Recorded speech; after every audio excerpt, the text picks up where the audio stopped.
Alright friends, we are going to get going here really quick. So, there we go, we're live on Twitch everybody. I just want to put a couple things on social media and then we'll get going friends. So, let me just get these posted.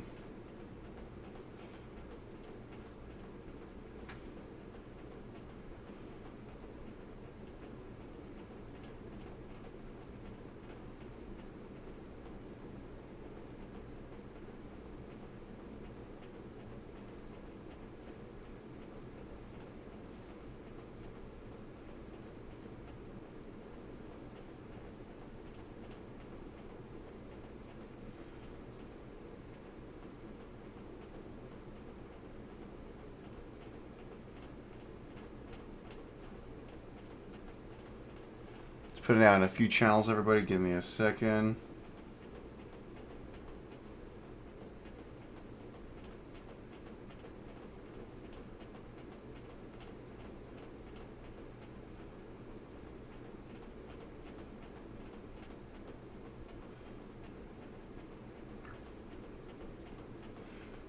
Alright, almost there, friends.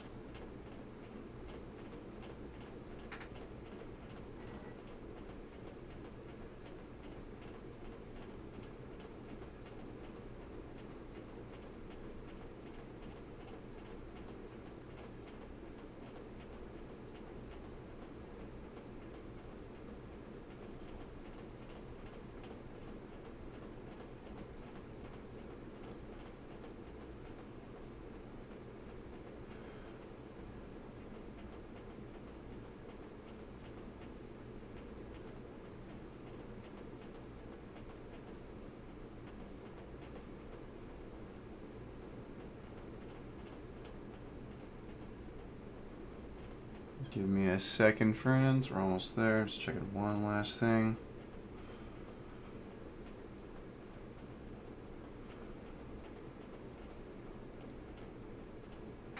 Cool. Alright, friends. Let's get this show going. So, we're live. Welcome everybody. So, what we are going to be doing today is we are going to be building, doing a client commission build today on stream. Let's fix my microphone. There you go. So, this is a really cool build. So this is another one of the client builds. I've actually been waiting for this one for a while. The client actually wanted me to do everything fully assembled on my end. So what we have here is a really cool Frog TKL. This Frog TKL is in this purple or blue colorway. So which is really cool. It's a non-wing keyless model, so it's a Windows key model. But yeah, this blue on this one is really cool. I really do love this colorway. It's a really pretty board. Funny thing, I actually have this colorway Frog, but actually on my Frog Mini. So I have this same color, but for my Frog Mini. So which is really nice. So nice, fun little build right there. So I'll put that one to the side.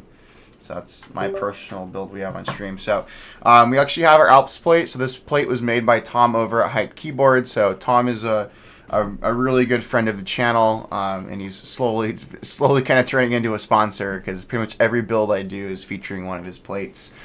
Today what we are going to be doing is we are going to be utilizing orange tactile Alps. So these are really good Alps switches. These are from earlier in Alps production run, so these are primarily from the 1980s. So we're going to be utilizing those switches for this particular build. We're going to be utilizing original Alps plate mount stabilizers. The other component that we're going to do, which is kind of the heart of this build, is going to be this TKL PCB from Carolus over at Carolingian.com, and is actually designed by a guy named Alec Tardy. He's a really cool PCB designer. So, really cool board, really cool PCB. It's going to be the heart of this build. And then for keycap selection, the client opted to go with Taihao keycaps, which is always a great recommendation. So we're going with Taihao white on black keycaps, which is going to be a really nice keycap set. So really excited for this particular keycap set. Taihao keycaps are great because they're really good quality for about 50 bucks. They're probably the most affordable option when it comes to Alps keycap sets. Because again, especially when you go into like original Alps keycaps, especially very specific or rare ones, it can get pretty expensive. Or if you want to go the DCS route, which is probably going to be the most expensive. So that's just one thing to kind of note. So we're going to pull the plate out because of the particular case. And then we'll get this build going. So let me pull off the rubber feet for this particular build, and we'll kind of get going. So we kind of walk through part selection, and we're just going to start assembling the board. So there we go. So I'll put the adhesive feet, not the adhesive, but the rubber feet to the side. Let me get my actual device out, folks. Give me a minute. Let me get my screwdrivers, and we'll just kind of get this show going. So, but yeah, really cool build overall. So I'm really kind of excited for this particular build. I'm waiting to do this one for a few weeks. Again, we've just been kind of waiting on parts and things like that. So this build has kind of been in the works for a while, and the client's really excited to get it. So, so we're going to build this board on stream, and it should be all together by the end of the evening. And we should have this board mailed off to the client on Monday, which will be really nice. So I'm really excited for this client to get this build. This is one they've been waiting for a while. There was a lot of back and forth with this client. Originally they wanted DCS keycaps.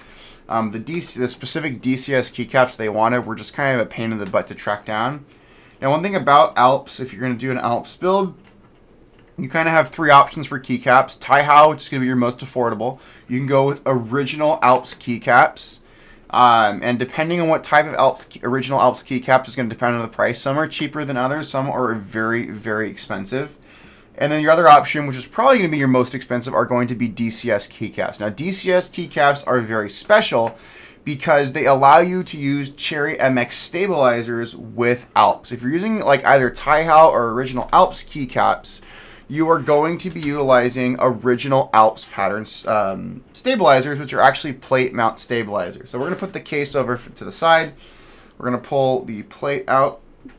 So that's the one thing to note with DCS. And the thing is, with the DCS keycaps, they have not been produced for a few years now. And they only DCS was produced. These sets were produced by Signature Plastics, and they only made about 6 of these sets. I happen to have 4 of these sets in my personal collection, but the final 2 I've been trying to find are very difficult to track down. And if I do find them, they're extremely expensive. So that's just the one thing with DCS. They're really cool because they do allow you to use Cherry MX stabilizers. But again, they are the most expensive option when it comes to Alps pattern keycaps. That's just kind of the kicker when it comes to those. We're just putting the tadpoles away, and then we'll have our plate here. So I want to go over the plate again. So again, this plate comes over from Tom over at Hike Keyboards. This particular plate was actually designed by Carolus over at Carolingian.com. So really, really nice. And again, plates, whenever I'm doing Alps builds, pretty much all my plates are designed by Carolus and then manufactured, by Tom over at Hike Keyboards. So this is going to be an F12 Frog TKL.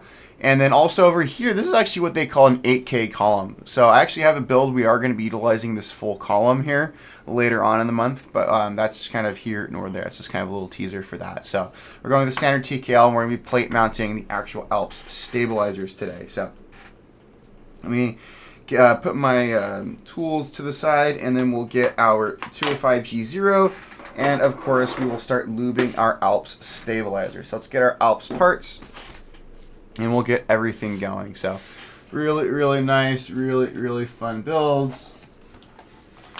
So we got our Taihao parts right here. So for stabilizers today, we are going to be rocking Taihao, which is going to be really nice. So since we're using Taihao keycaps, we're using Taihao stabilizers. There we go. And I am pretty good. So let's get our parts out, and let's start working with our keycaps.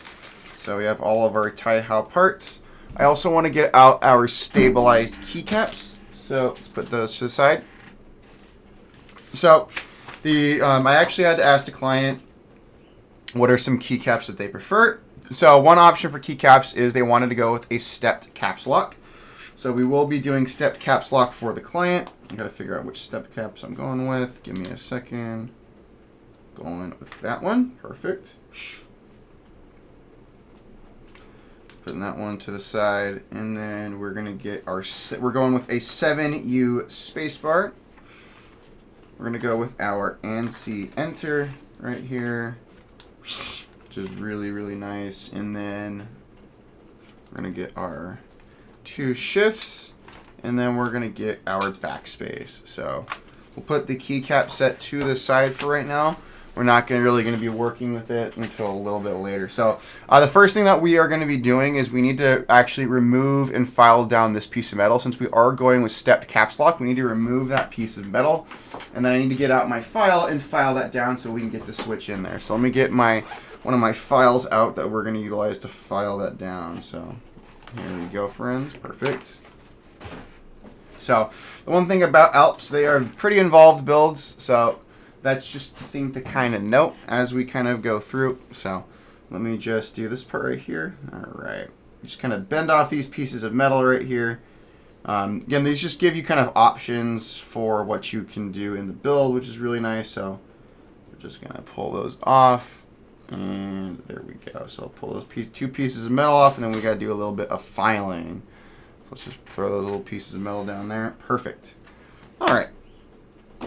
Grab my file, and then we're just going to file this piece of metal down. So that's going to be really nice. So there we go. So we're just filing that down. Again, these are very involved builds. There's a lot of custom work, hand fitting we got to do to these builds.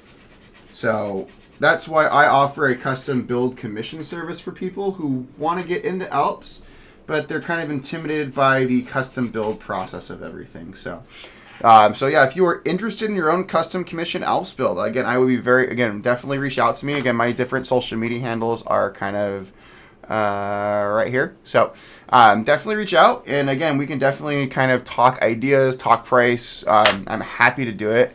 I've done a lot of different custom commissions. I have one commission build right now. It's getting custom Cerakoted, so we can do custom Cerakote, custom CNC mods to a particular keyboard case. I can also go over like the type of modern keyboards we can convert to Alps, or heck, if you are a person who wants a retro board, an original retro board, we could convert it to be able to utilize something like USB-C, so you're not using some of those more outdated profiles.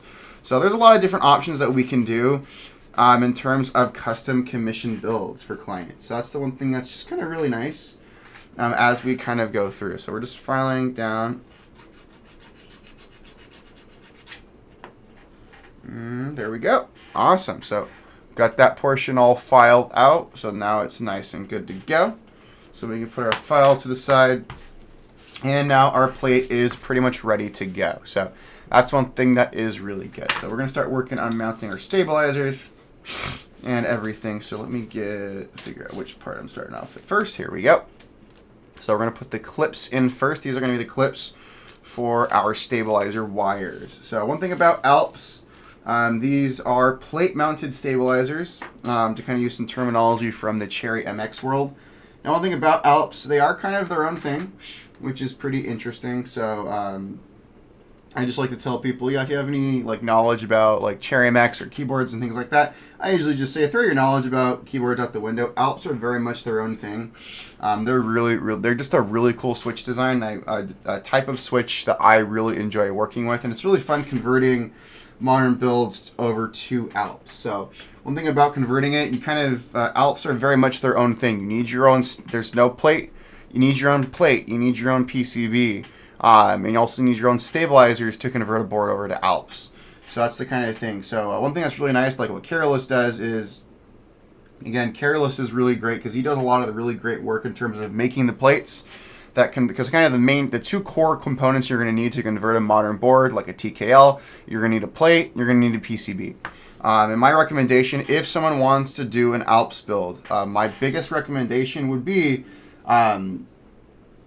to again go with a board either that is a TKL or 60% or a full size. There are a handful of full sizes that do support Alps, but that's just kind of my biggest recommendation right there, is going with a 60% or going with a TKL. 60% is going to be your most affordable. TKLs are where it can get really, really expensive depending on what type of TKL. Geon Frog, I think, is probably one of the best boards you can do for an Alps TKL.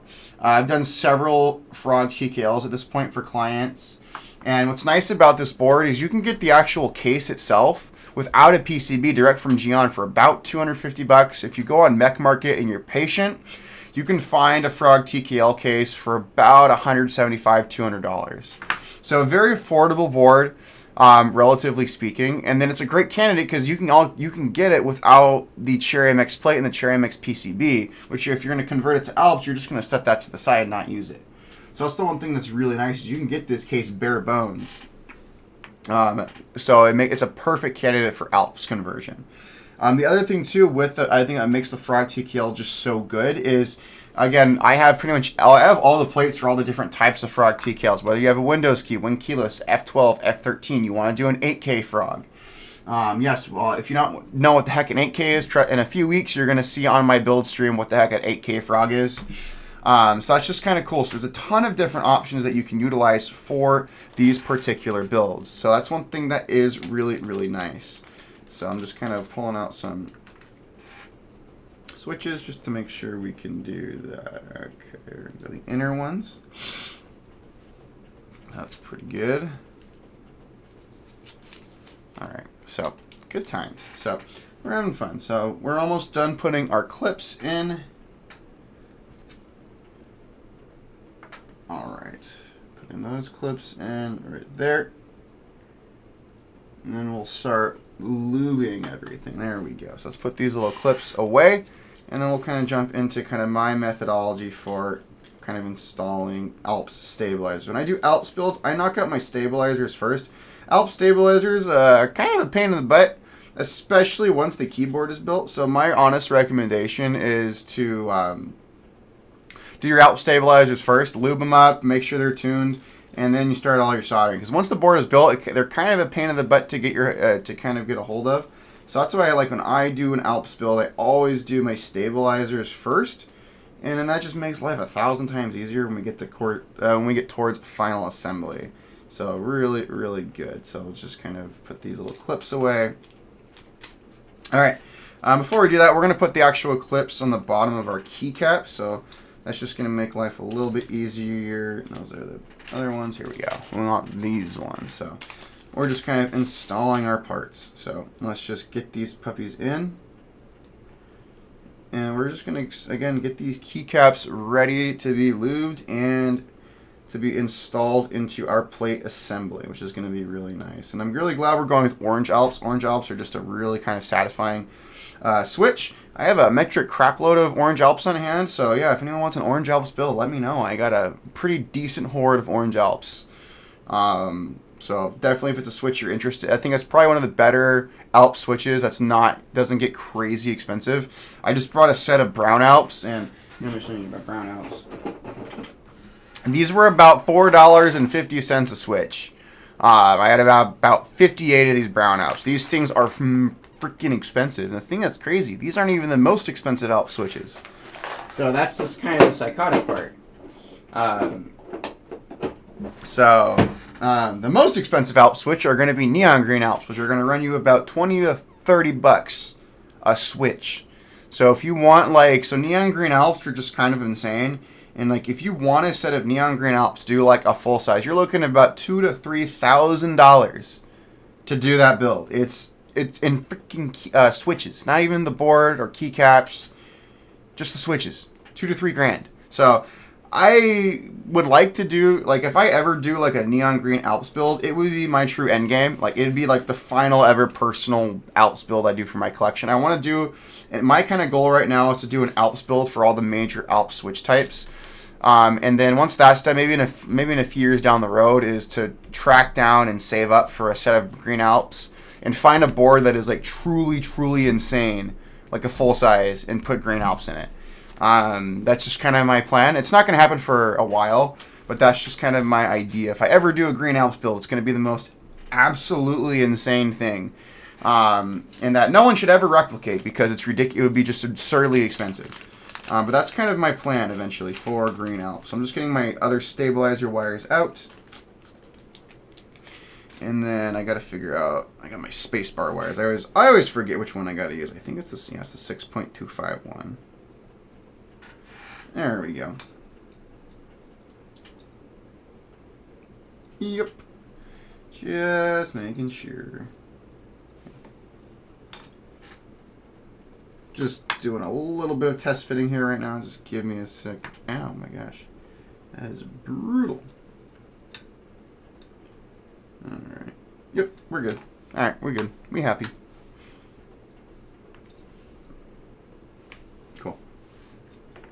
Alright, let's put some of my stabilizer parts away. Pretty much have most of the parts we need, so I'm just going to put my main assembly of stabilizer parts back in my little storage bag, and we'll put those to the side. So give me a second. Just put all these parts away. You got another thing too with Alps. Like I like to keep my inventory of parts pretty organized. Just makes life a little bit easier when we are doing builds, especially commission builds. So let's just put the rest of these parts away, and then we'll just kind of check that to the side. And then we're pretty much done with all our stabilizer parts, and that is pretty good. So let's put these away. Awesome. So, perfect. Alright, let's take those back in the drawer, and there we go. Cool. Alright, friends, we got all those. We got our step caps. Let's get a couple switches out as well. So it's gonna make light. We're gonna get a total of 6 switches out to start us off. Yeah, we're good. Cool. Alright. There we go. Alright, let's put these switches in our particular switch plate, and we're going to get this show going. So, alright, yeah, these orange Alps are going to be sweet. Like, I cannot wait for this particular build. This is a super, super awesome build. Alright, look at that. We got those, and then we're going to put it in our... Gotta see how the PCB has that oriented. Perfect, alright. I'll put that one to the side for right now, because that's what we're doing. Yeah, we'll deal with caps lock a little bit later. So, alright friends, let's kind of push this down, bring it in down, and then we're going to start lubing everything. So,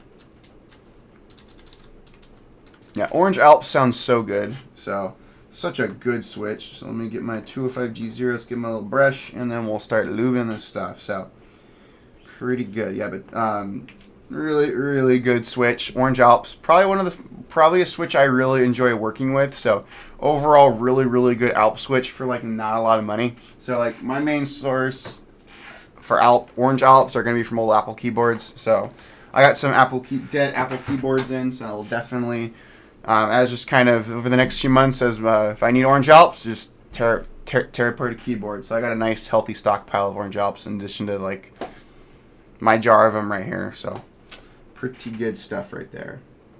So, alright, so we're just going to lube, again, these clips right here. These are where the wires are going to clip in. So we're just going to be putting pretty much anywhere the wires are going to be making contact with something. That's where we want to lube. So, pretty good stuff right there. So we're just kind of going in. Perfect.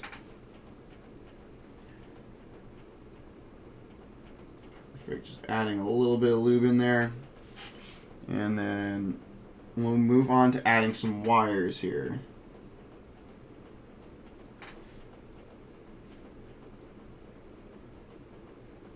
Perfect.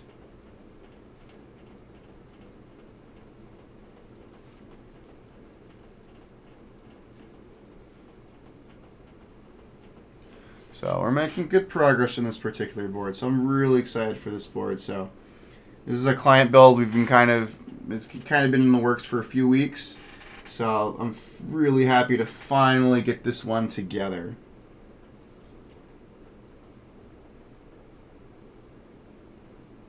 Perfect.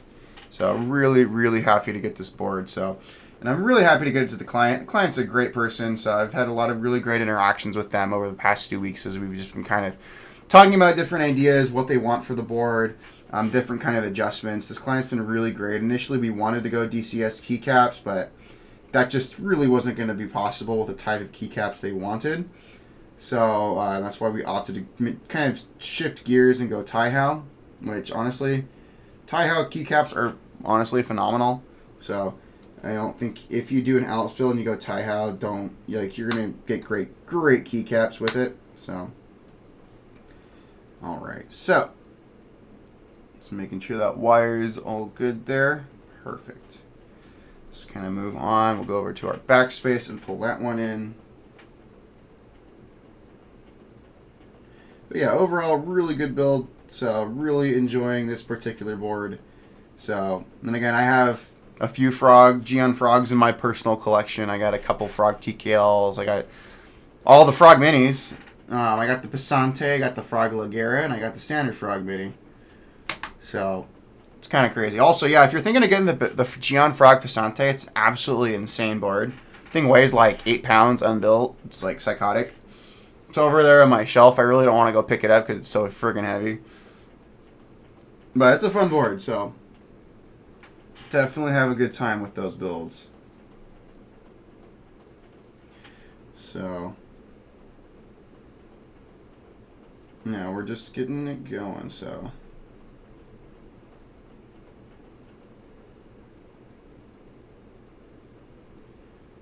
awesome. Perfect. Let's put this wire in.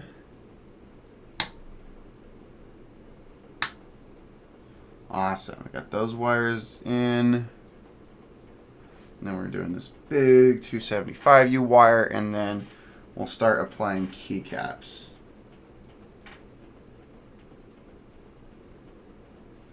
Cool.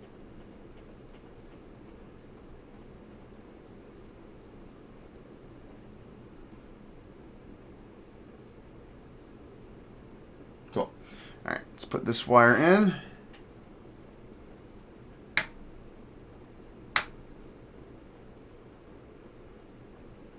Fantastic. So, all right, now let's start with our left shift.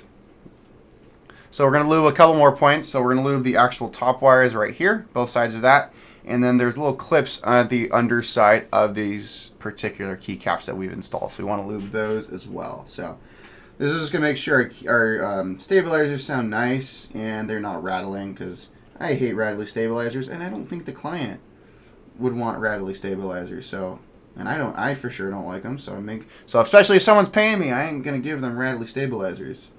So that's what we're going to do. So good times, everybody. Good times. So again, those of you who are tuned in, thank you. Welcome. Welcome, friends. Again, you're watching a guy build a keyboard. So I will also never claim to be a professional. I'm literally just a guy who's doing this for fun and having fun. So I am just a guy. If you want a professional, go watch Frank. Go watch like Matt and Cena are the real professionals. I am just a guy.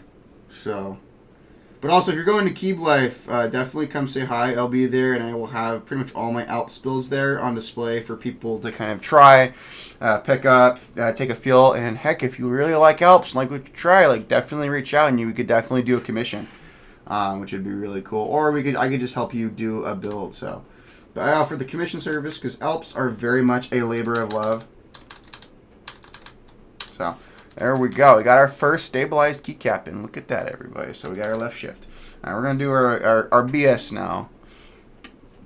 I'm going to do our backspace. Let me lube up the wire over here.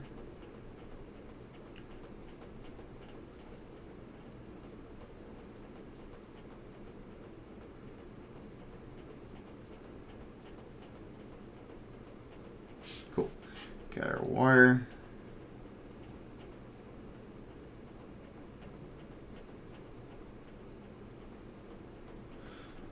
Looking pretty good, everybody. Again, for those of you who have tuned in, thank you, friends. Again, it's a fun time. Again, you are watching a guy build a keyboard. And like I said, I'm just a guy. And I will never claim to be anything else. I ain't a professional. I'm just a guy. I'm a guy in his man cave who just likes playing around keyboards. So it's a fun time, everybody. It's a fun hobby. But, I don't know. As I progress more in this hobby, again, I definitely really enjoy the people I've met along the way. There's a lot of great people within this mechanical keyboard hobby community. So a lot of really cool people, and I'm looking forward to seeing a lot of them at Keeb Life in September, which will be really cool. I'm hoping to able to meet some new faces as well. So, looking at this particular, so we got our backspace in there, looking good, awesome. So, now we're gonna go with our enter key. So let's get that. Let's lube these points of contact. Fantastic.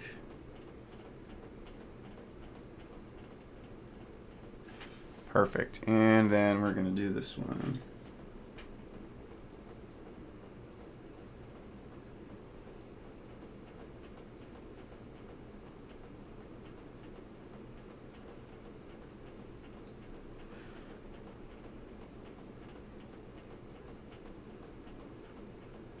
Awesome. We're getting this enter all lubed up.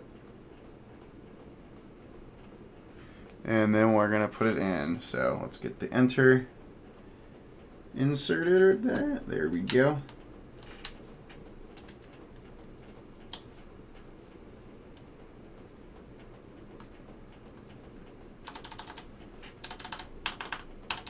Perfect. Getting close, everybody. Now we're just going to do our right shift, and we're going full right shift on this particular board.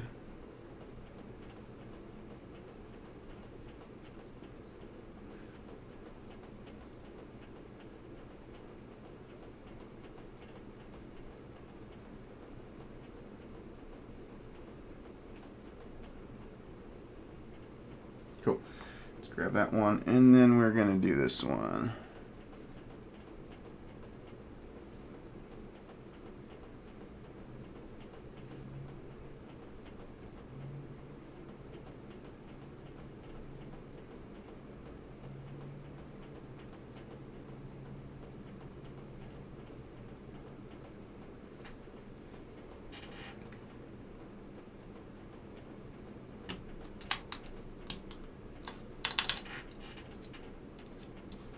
All right.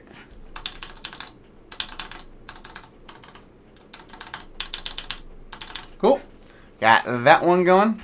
And now we are pretty much ready for the big one, the space bar. So Alps space bars, again, are just kind of interesting. They're always kind of a pain in the butt, but we're going to get this Alps space bar handled no problem. So let's just get these clips under the space bar lubed up, and then we'll focus on the wire, and then we'll actually mount this particular keycap. So yeah, Alps space bars are probably the one that is the kind of the biggest pain in the ass, but honestly, I've done enough Alps space bars. They're not that bad. I just choose to do them last because they are the most finicky. But once it's mounted, and you're pretty much good to go. Oh my gosh, hello friends, welcome. You're watching a guy build a keyboard, everybody. So welcome. So again, I'm just a guy. So it's all good. So let's get these points lubed up here, and then we'll put this wire in the space bar clips, and then we'll get ready to kind of mount it to the actual plate. Cool. All right, let's get that. Let's put these in. Let's put that in. Ah, dang. Give me a second, friends. There we go. All right, we got that point down. Just want to lube a couple more points of contact right here, just where it's going to clip in.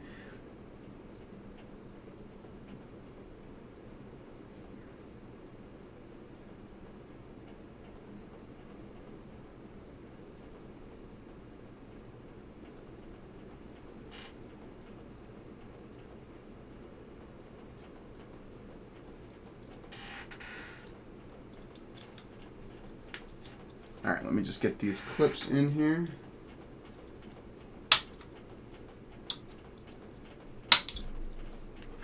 And just make sure things are lined up pretty good.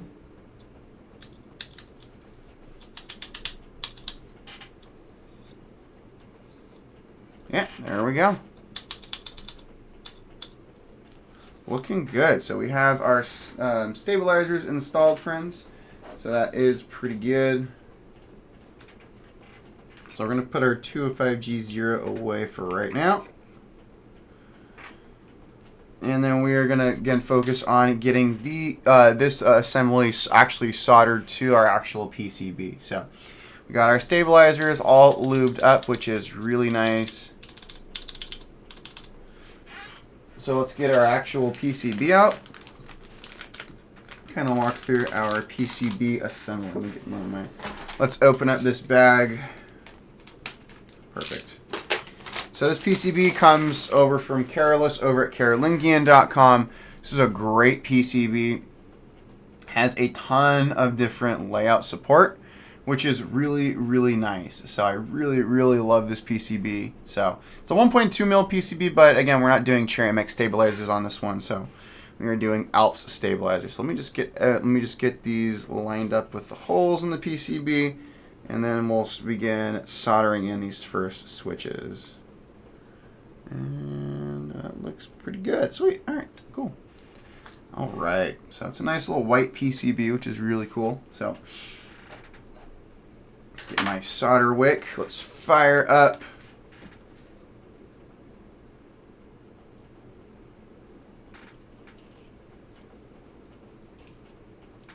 Yeah.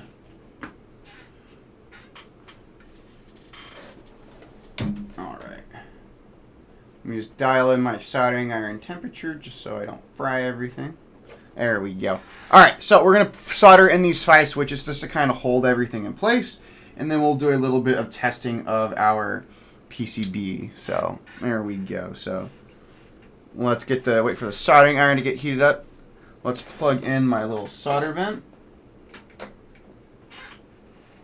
There we go. It's going to suck in all the fumes and all that crap I don't want to be breathing, so.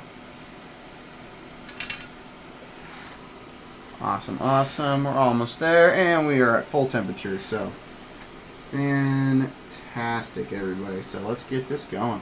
So start off with our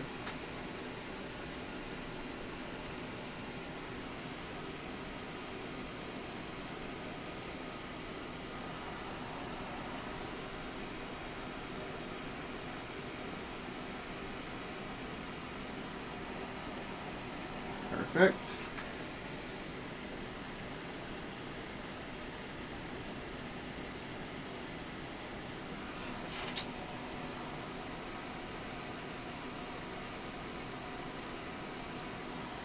Awesome.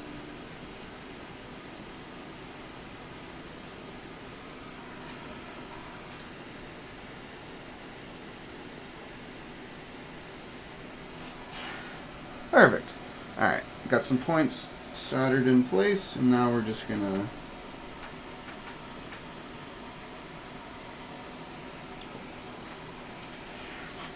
just gonna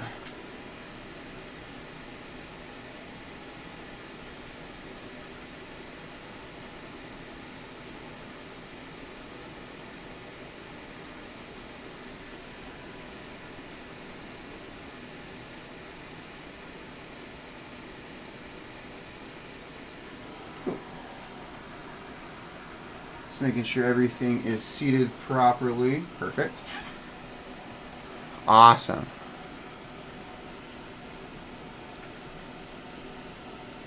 Yo, Orange Alps. I know. Hello, friends. I mean, yeah, I'm happy to do our Alps builds for people. Thanks for the shout out, folks. I mean, like, I'm really happy to do it. So, kind of funny to note, this is your Valkyries. You are correct. This is pretty much, this PCB supports an 8K layout, and this is technically an 8K plate.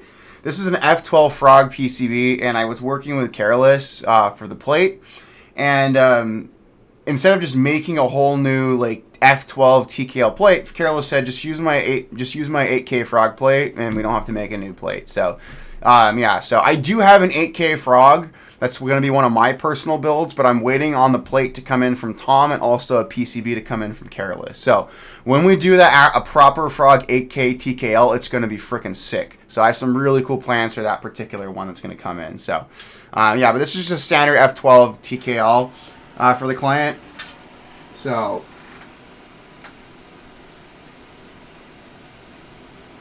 but yeah, if you want an Alps build, let me know, people. Again, I will be at Keeb Life, so yeah, if you want to come say hi, see my Alps builds, if you definitely want to check out my stuff and then see if you want to do a commission build, go for it, folks. But like I said, when I do Alps builds, I like to be really reasonable with the prices I charge. Again, I'll give you a very clear breakdown of like what it's going to cost in terms of parts, and then also just a little thing for my time in terms of doing it. Like, and again, the fee I like to throw in on my time. I'm not here to rip you off, but Alps do take a lot of time. There's a lot of sourcing of the parts. There's a lot of labor that goes into these boards, especially with restoring the switches. But I try to be as reasonable as I can. Like, I'm not going to be like someone like Norbauer who just charges you an arm and a leg. Like, I've done builds for people who are in extremely tight budgets. Like, I did an Alps build for like a little over $300, which is that's a very, very tight budget. But I've also done very super high-end bespoke Alps builds where budget and money is no object. So But yeah, again, look, if you're someone who just wants to give me a blank check and we're going to do something crazy, go for it. Or if you're someone on a really tight budget, I can still work with you and we can still do a really cool Alps build for like not a lot of money, comparatively speaking. So here we go. So we got our stabilized keycaps put in there, folks. So let's, I just want to plug this in and just do a quick little test. I tested the PCB earlier. So there we go. Oh my God, look at the RGBs. I mean, for my client, you do have RGB. I usually just turn it off because you're not going to see it. So, but that's the kind of cool thing about these like Alps PCBs, especially if you get a case that's like polycarbonate or has a polycarbonate bottom. You can go that Pro Gamer RGB, which is really cool. So I really like it. So I'm going to open up Vial because these PCBs are Vial. And just make sure, open up my switch tester and just make sure these are working. Oftentimes with Alps, the switch plates sometimes give out even after restoration. So we're just going to kind of go through making sure all of our switches are programmed correctly. We're looking good. Awesome. Let's go to my matrix tester really quick. Shift is looking good. Space bar is looking good. Shifts.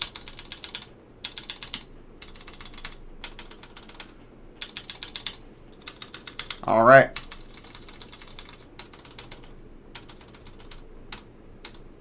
All right. I'm just gonna do one. I'm gonna go to VIA really quick. I like VIA switch tester a little bit better. So I just want to double check that things are looking pretty good. So I want to go to VIA really quick and just do like another thing too that I do when I do these Alps builds. I'm very thorough in my testing process. I want to make if switches are not exactly 100%, I replace those switches and make sure and then retest them to make sure that they're 100%. So backspace looking pretty good. Enter looking really good. Awesome. Awesome. So I'm very thorough with how I test the switches once they're installed because I'm not going to give a client a board that has either slow switches, faulty switches, or dead switches. That's just not how I roll. Again, when I'm done with a board and I'm ready to send it off to a client, I want to make sure it's absolutely perfect. Because again, that's just not fair to the client, and I really don't have to deal with the hassle of them having to send the board back to me and be pretty unsatisfied. So we want to make sure that these builds are 100% good to go when I hand them off to the clients. So just the clients all have to do is plug and play and enjoy the boards. So I do all that kind of troubleshooting. So we're pretty much good to go in terms of our stabilized keycaps. Those are installed, which is really nice. So now we're going to do kind of some perimeter particular keycaps. I want to figure out my orientation of my caps lock. So caps lock's always a little bit weird. So let me just kind of figure out how it's going to go. So caps lock goes right there. And I think we're going to go in that far orientation. And yeah, there we go. Caps lock. Look at that. So caps lock looks pretty good. So we're going in that farthest one over. So we'll solder that one in. Let's just kind of do some of our perimeter ones. Awesome. And then we'll kind of go through. So awesome. So let's just do these builds right here. So let's kind of put in our switches. And we are going Windows key on this particular build, which is pretty interesting. So again, I normally am a big fan of Win keyless on TKLs, but again, this is the client. This is what the client wants. So we're going with a window. We're going with full. You're going to see a full bottom row today, which is going to be really nice. So we're going to have a full Windows key bottom rail here, which is going to be, I know, boo, Windows key. Hey, it's the client. What the client wants is what the client gets. So that's like the thing. So when I'm working on these builds, again, I really want to be thorough, talking with the clients and figure out exactly what they want. And we build exactly what the client wants. So that's what, and again, so Windows keys are not bad, but I like these. I mean, Windows keys great for the function. Again, if you really use it, it's great. Or if you don't use it, you could reprogram it. But personally, I really like the clean aesthetic of the Windows key blockers on boards. That's just kind of me. So, but it's good. Like, but again, this is overall like, and I also tell people too, like, this is for the client, and I really want this to be a board that they're happy for and they can use for many, many years to come. So that's just going to be really nice. So this is a really cool Frog TKL, and I'll be completely honest, I know my client's on here. I'm really jealous that the colorway you got in this Frog. It's really, really pretty because it's the same color as my Frog Mini, so which is really kind of cool. And great selection on the black keycaps. Yeah, so it's pretty cool. So yeah, so we got some pretty. What the? There's it going the other way. Give me a second. That switches. There we go. Put in our arrow keys too, and then we'll put in our home cluster as well. There we go. So it's a really fun, this is a really fun build, friends. So again, thank you for those in the chat. It's always fun having people being pretty active there. So we got those ones, and then we'll put in our home cluster as well. Then we'll solder those in, then we'll go focus on the F row, our kind of main heart of the actual switch assembly, but we're just kind of putting these switches in, and that's kind of my methodology and how I do TKLs. I kind of go in waves because I want to test the switches, and I got to figure out which switches are dead or have faulty switch plates, and then we either replace the switches or swap out the switch plates. So I have a ton of switch plates on hand as well too, so we're just going to kind of see. So yeah, so it's a really fun times. It's all fun. Hey, it's okay if everyone's on the piss down in the chat. It's all good, everybody. So I am always on the piss at other people's expense, so it's all good. So there we go. So those are the switches for right now that we're going to solder in, and so that's going to be pretty good. So we have our home. So we have our home cluster. We got our arrows. We got our bottom row, and we got just kind of our side keys. So we're going to get those. Is the clip? Oh, interesting. Well, I will do that caps lock first because it doesn't want to stay. So let me put the actual keycap on it, and then that should keep it in. Hey, look at that. All right, cool. All right, let's get our solder wire going, and we'll get this one going. Let's get more solder wire lead. There we go, friends. And let's get this board going, everybody. It's a fun build, so let's get it going. So awesome. Let's put my thing away. Let's put the mouse over to the side.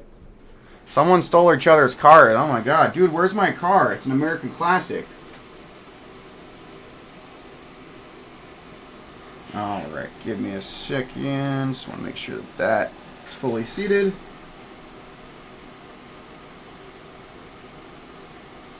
Awesome.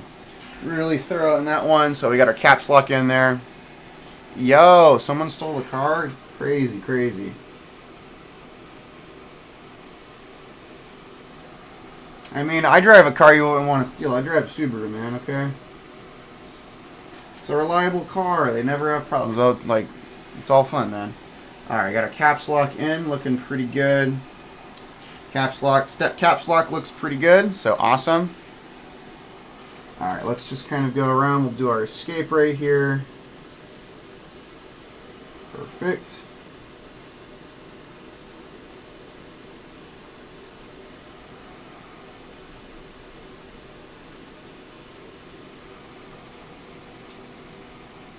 Escape looks good. Awesome.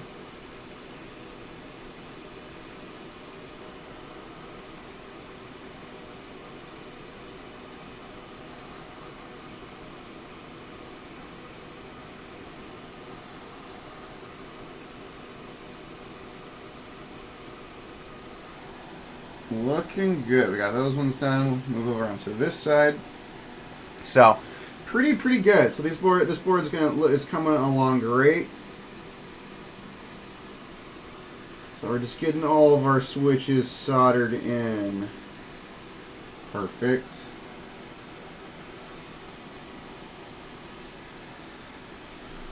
How to do that? Give me a second, friends. There's a switch I put in incorrectly. I don't want to do that. There we go. There we go. Cool. Are we happy? Alright. There we go, friends. It's all good. Alright, let's get them going. Let's do our bottom row right here.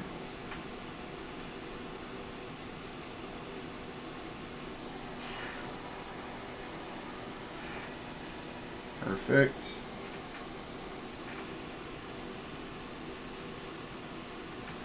Awesome. So we're getting them going, friends. So let's do in our bottom row, and again, we are going Windows key on this particular build today. So nothing wrong with Windows key. Again, whenever a client says they want something, we're going to give them what they want. So it's their build at the end of the day. It's not mine. So I am happy to do whatever the clients want for their particular builds. There we go. Awesome. Got those in there pretty good, and then we're going to do our other part of the bottom row, and then move on to arrows and our home cluster for this particular build. So, getting them going. Awesome, we got that one, perfect.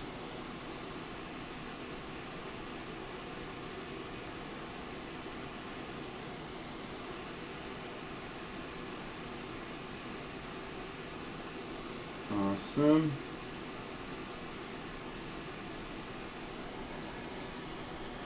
Looking pretty good.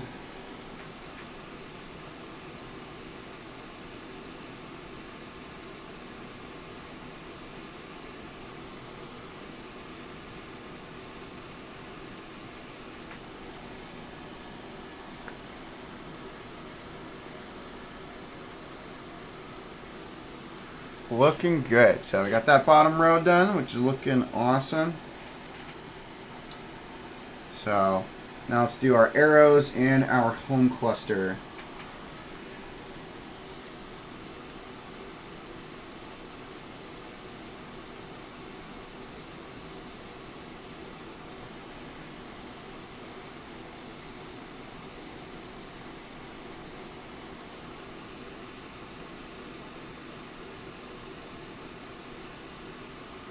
Awesome, awesome.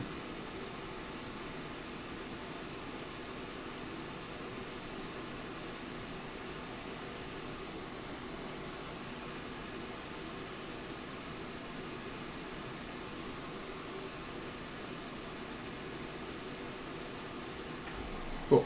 Alright, we got our arrows good to go. And we just got to do our home cluster, and then we'll be good to kind of check stuff. So, yeah, Windows key. Look at that. We got our good Windows key today. So, I know I'm normally a Win keyless snob, but this is I'm here to make the client happy. So when you do these commission builds, we give them what they want. We give the people what they want.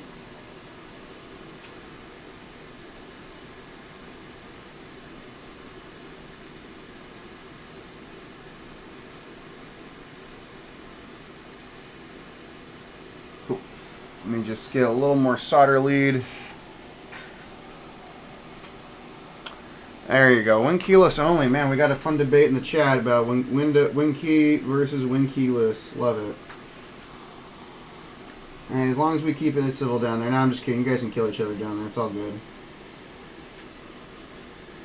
You guys are welcome to kill each other in the chat. It's all good.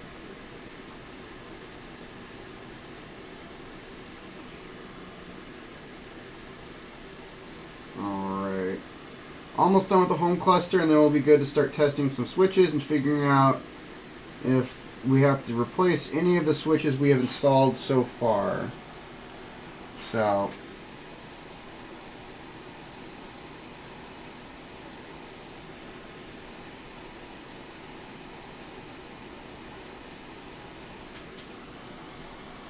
cool. 2 more switches on this one.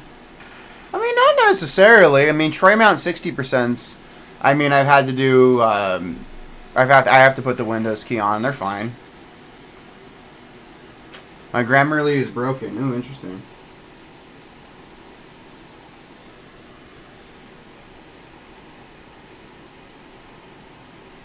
All right, there's that one, and then last one right here.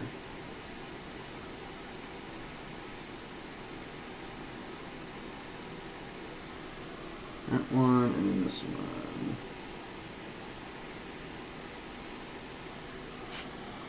Perfect. All right, let's put this to the side.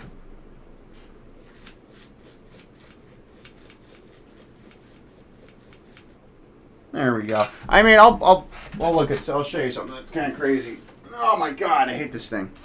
It's so freaking heavy. Good Lord. Like, this is my Frog Mini Passante build. I mean, it's a tray mount 60, but it's crazy because this thing weighs like 10 freaking pounds. It's so tiny and dense. So, I mean, it's gonna have to do win keyless. I mean, win key. Sorry about that, everybody. I can't do English. But this is a super, super sick build, guys. I mean, I know someone in Careless's Discord was looking at thinking of getting a Passante. I mean, if you can swing like the $280 that this thing costs, this thing is just absolutely insane. But it's just really, really cool. So, I mean, it's like a freaking chunk. Like, it weighs as much as some of my full sizes, which is kind of wild. So, yeah, that board's just kind of crazy. Someone said win keyless is good at anything but a 60. I mean, yeah, it looks good on my 60. I don't know, man. I don't know what you're saying, man. Like, I don't know. Win keyless on 60s is pretty sick. It makes my board even more useless. Come on. I mean, if you really want to see win keyless, I'll show you the most useless win keyless. All right, before we just kind of move on. The topic of win keyless, everybody. If you want to see the most useless use of win keyless, I present you win keyless on a 40% keyboard, everybody. Like, 40% are kind of useless as it is. I took away 2 buttons that could have made this board more useful. So it's pretty kind of this is cool. So it's also like another Geon board. This is the Geon F1 4722. I mean, 40%. We are a very special kind of stupid. If you go on the 40% Discord, we are very interesting people. So I do like 40%. They're weird, they're niche, but I don't know. I just like having fun with them. So it's just kind of interesting. Yeah, but I don't know. Ask Geon why he put a centered badge. It is kind of weird, but Geon's going to do whatever he wants to do. So, all right, friends, we're going to do some testing here really quick. Yeah, so, hey, the F-165 looks super sick. So, like, I'm really excited for that board. Whenever the heck Geon is done with R&D and prototyping, I'd love to get that board in my collection. Like, that's a 65 I would pick up. All right, friends, we're going to do a little bit of testing of the switches. I mean, it has the same. I mean, yeah. The F-165 has the same bottom as like an F-18X V2. So, I mean, to each their own. So, give me a second. No, not Vile. Actually, I'll go into Vile first, and we'll go into Via. So, Escape works. Tilde, we're gonna have to replace. Those are good. Okay, that's not good.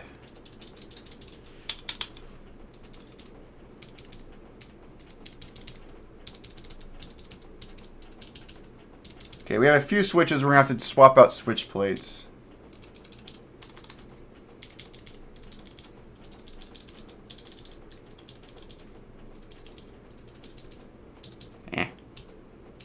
Yeah, we got a few switches we're going to have to swap.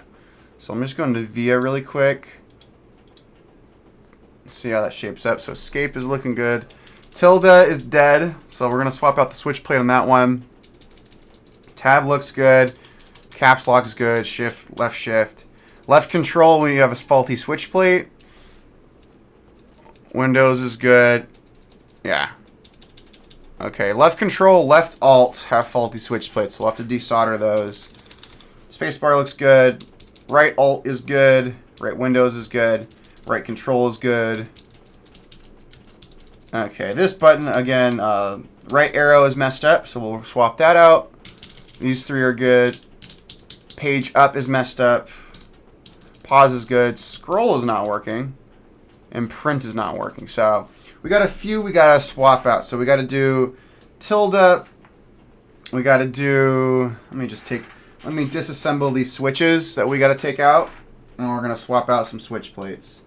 So also, so we're going to kind of see, those of you who may not have been on stream with me before, again, we're going to kind of go through our troubleshooting. So, which is going to be interesting. So let's just kind of take these switches apart. Okay, let's take them apart. There we go. There's one. I got to open up my little switch thingy. So these two right here we got to take apart. So it's all good. So just gives me a better idea of what we got to fix. But this is the part that does take time on the Alps builds. Is this actual troubleshooting and fixing of, again, faulty switch plates. So, perfect. Got that one. We got our alt right here. Oh, come on. There you go. Fixing those. We got our arrow right here. It was all messed up. Not too bad. All right. So I got that one. Let's get that spring over here. And not too bad, but again, this is just part of our troubleshooting process. So we got page up. We got to swap out a switch plate for. And then we have scroll lock and print screen we got to do. Come on, there you go. Let's get those pulled out. So we're going to do some switch plate swaps on these puppies. Come on, there you go. Cool. All right, so those are switches that are being faulty. So pretty good.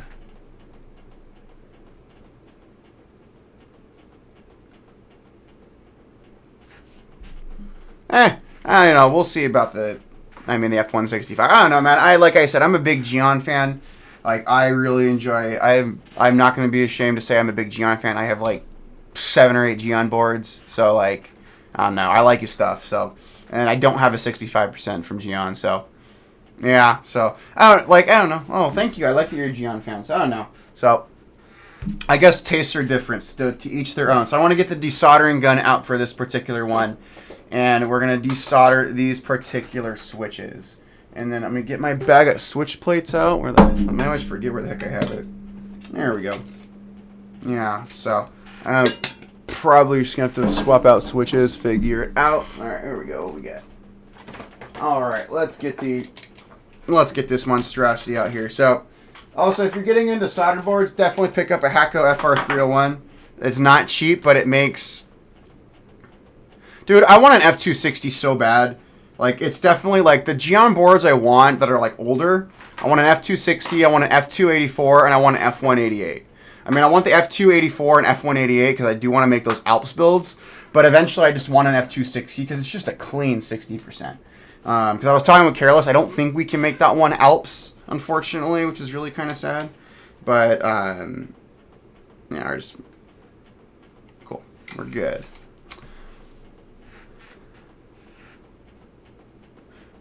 Yeah, I do like my 60% in TKLs. I mean, that's perfect for Alps. Those are the two that I recommend. So, also another thing too for people who are kind of seeing this, we have some Alps switches disassembled. One cool thing about Alps switches that I really like is you can work on the actual Alps switches when they are fully disassembled. That's a really cool feature that Alps switches have. Whereas on the Cherry MX side, you really can't do that, unfortunately. So. Yeah, definitely get an F1.8X V2. I have a personal F1.8X in my collection, and I also did I did a super high-end client build in an F1.8X, and it was friggin' awesome. So I did it with Green Alps for that client, and they absolutely loved that build. So that was a really cool board. So, do you need an OG and a V2? No, but why not? Have both. ¿Por qué no los dos? Why not have both? You just gotta have both. You don't need them, but you should have them.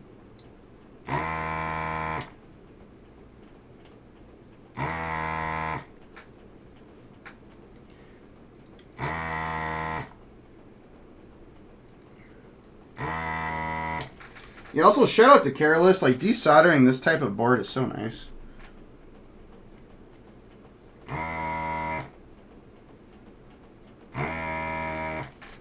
Cool. Yeah. Give me a second. Yeah, crap. Okay, got that one.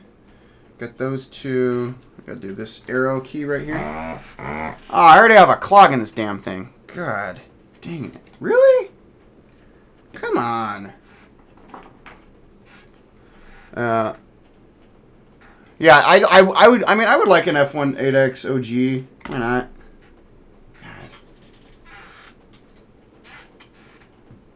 Yeah, I want to get my F1722 eventually recoated and Cerakoted by my Cerakote guy.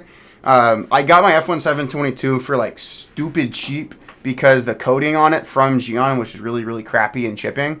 Like, it's not noticeable, but I know it's there, and like honestly, it'd be a really cool opportunity to get like an F1 done in a color that no one else has, and make it super custom. But we'll see. But yeah, I'm definitely a big fan of recoating boards. Huge shout out to like Cerakoting. Cerakoting is my favorite. For crap's sake. Give me a second. My thing is being stubborn right now. Give me a second. What's going on here? Okay, we got a clog in my Hakko. Give me a second, friends. This is one thing about the Hakko FR301, it is a great freaking tool. It's just a very sensitive tool and very finicky. So, like, if you definitely get one of these, definitely be on top of your maintenance and have a very good understanding of how this tool works. That's like a big piece of advice for this particular tool. Oh, so my Cerakote guy, you can look him up. So my Cerakote guy, you can look him up on Instagram or online. It's called Premium Sandblasting and Cerakote. So Premium Sandblasting and Cerakote. He's located here in Southern California in a city called Santa Fe Springs. He does really good Cerakote work. He also does powder coating. So my guy, he comes from a background where he primarily was doing like car parts, in firearms. Again, that's like the two most common industries that utilize Cerakote. Cerakote's very popular because it's very resistant to heat. So again, on car parts, guns, again, they get very, very hot. Again, keyboards, they're not getting hot at all. But the one thing I like about Cerakote, it's a very durable coating, and it's very vibrant in terms of the color selection. So look up, again, premium sandblasting in Cerakote. Just to give you an FYI for like what he charges, you're going to be looking, depending on how big the board is and how many pieces you want, and if you want specific color matching, you're looking between about 150 to about 290 to 300 bucks. So Cerakote is not cheap, but my guy does it pretty affordably. Like 150 to 300 bucks sounds expensive, but my Cerakote guy, that's actually on the lower end in terms of Cerakote price. Anodization is really good. I haven't found a good anodizer near me, so I really kind of prefer Cerakote. Anodization is also really beautiful. Like usually if a board is anodized, I usually try to keep it that way, because anodization, at least here in the States, isn't that good. Like I haven't found a good anodizer, at least local to me. So that's why I like Cerakote. Yeah. So yeah, also Cerakote is more of like a satin. That's just kind of with Cerakote. There are some Cerakote coatings that are a little more like semi-gloss or glossy. It just really depends. To my understanding, anodization here in the United States kind of sucks. I know like back in the day, like the Key Cult guys, I know got into like experienced like a lot of issues with trying to do anodization stateside. And even with Geon, like even Geon has said in his like servers, like the best anodization facilities are over in China. And I mean, especially being an American, like with the complex political situation that we're kind of living in, getting stuff from China is kind of a pain in the butt right now. And I really don't recommend it. Yeah, so, yeah, but that's why I think it's interesting. But yeah, definitely if you're looking for someone to recode a keyboard, it was funny. I was in my Cerakote guy's shop dropping off a client build, and there was a Frog Mini Passante in the shop from someone else who saw my social media post. So he really appreciates the business. He's just a small family-owned shop. So, again, if you want something custom powder-coated or custom Cerakote, definitely reach out to my guy. Tell him, like, again, just tell him I sent you, and he'll know exactly who you're talking about. He's a really good dude, does really good work, and again, his prices are really reasonable, because I've been to some Cerakote shops where they charge you like $400 or $500 to like Cerakote something. So the fact that my guy can do it for like less than $300 is really nice. Okay,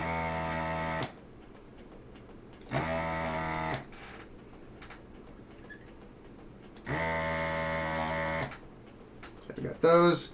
So I just had to clean out the Hacko because it is a very finicky tool.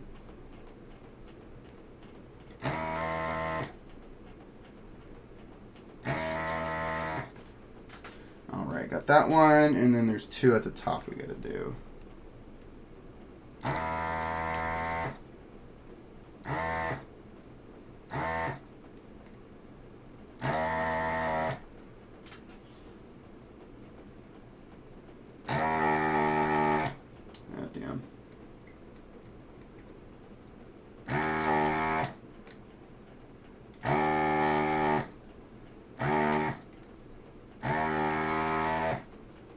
Cool. All right. Those are...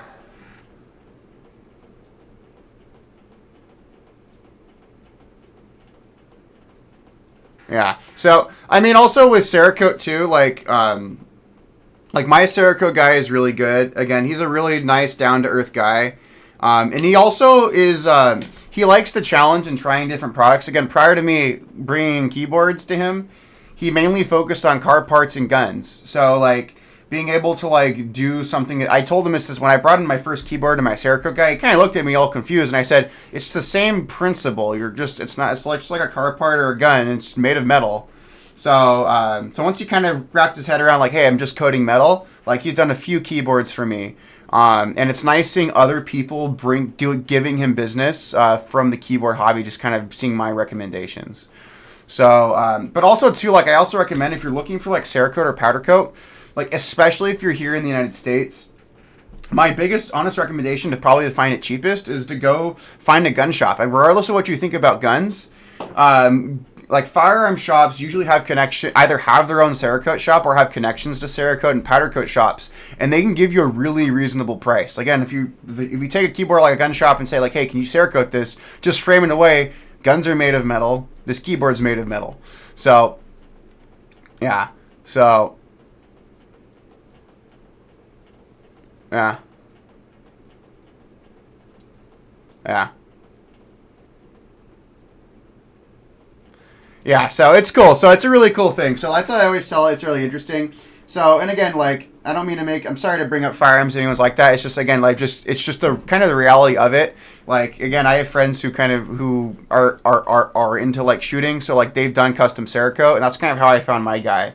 Again, through people who do, like, recreational shooting and things like that. So, so it's a really kind of great way to like get Cerakote or powder coat done, because it's, again, like in the world of firearms or hell even car parts, again, it's just a very common thing that people do. So that's just a nice easy recommendation I can give to people. So pulling out these switch plates right now. So some of them are a little stubborn.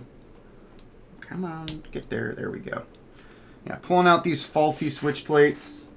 There we go. Oh, that one's... Okay, let's pull... There we go. Just pulling out these old dead switch plates. It sucks, because these switch plates... Oh, shit. Give me a second, friends. Yeah, so, again, like I said, these Alps build streams are a lot longer than my Cherry MX streams. The past few streams I've done over the past few days have been Cherry MX builds. And it's nice because those streams are like done in like an hour and a half, and we're probably going to be on here for over 3 hours. So those of you who want to stay on for 3 hours, welcome. Again, it's fun. Again, we just talk about random bullshit that comes to our heads. So there we go. Got that switch plate pulled out. This one is being a little stubborn on my tilde key. So, all right, there we go. That should come out now. Yep, there we go. Alright, there we go. Oh yeah, no, it's funny, like, again, like, when I went to my Cerakote guy and I saw a Geon bag behind his desk, I said, is that a keyboard? And he said, yeah, someone who saw your content came into my shop because of you, so it's cool. So, again, my Cerakote guy, Premium Sandblast and Cerakote, I'm happy to recommend him and send him business. He's a good guy, and again, also, he's local to me here in Los Angeles, so again, I also just like supporting local businesses. So that's something I'm a big proponent of. So, all right, let's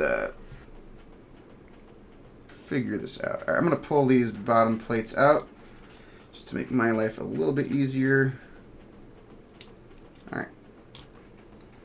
So we're reassembling some of these switches with dead switch plates. I don't know. I don't think I'll have enough switch plates for all the dead switches we may possibly have. Yeah, you can absolutely mail stuff to him. So, if you have a gun you want to get Cerakote, he won't let you mail that. But, keyboard, absolutely, he'd be more than happy to let you mail it to him. So, yeah, just, again, shoot him, just look him up on either Instagram or look up his website, and you can get in contact with him if he's cool. I've actually never had stuff mailed to him, so, because, again, I live like 20 minutes from his shop, so it's like, I just drive to his shop when I need to drop stuff off. But yeah, definitely reach out to him.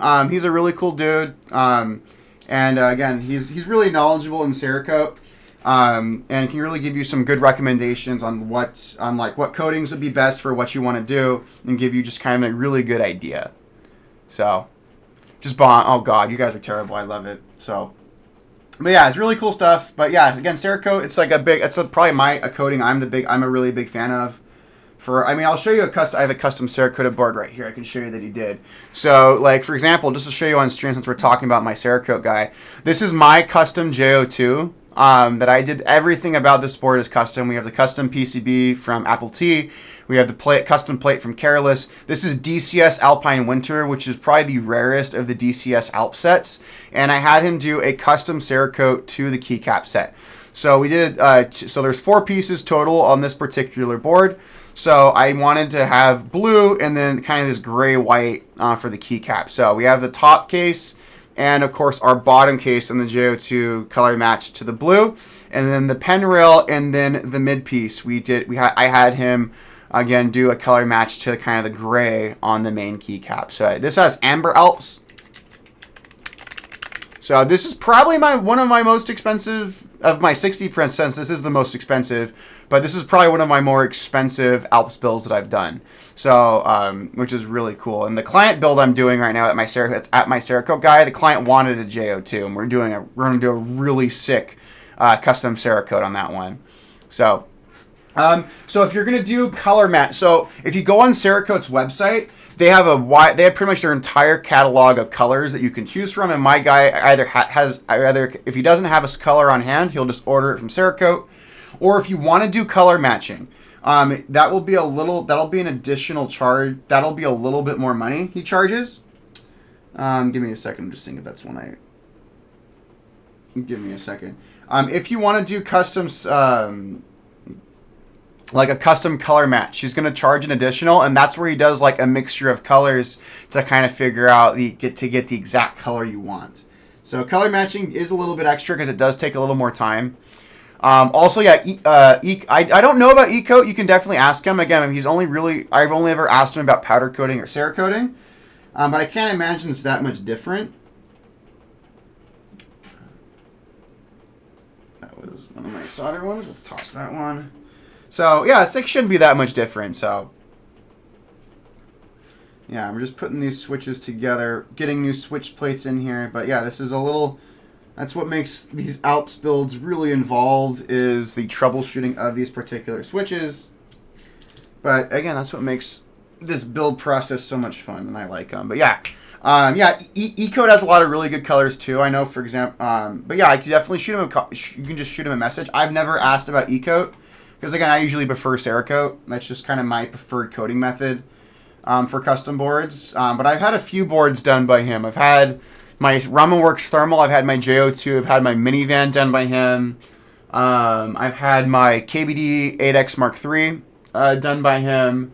And then, of course, I have this client commission being done by him. And I have a couple other boards that I'm going to be taking him probably after summer to get custom Cerakoted. And those are going to be really sick once we get those kind of in their final phase, which will be really cool. So, really cool board. So, we're just kind of getting these switch plates in here. Oh, come on. There we go. So, getting these switches put back together.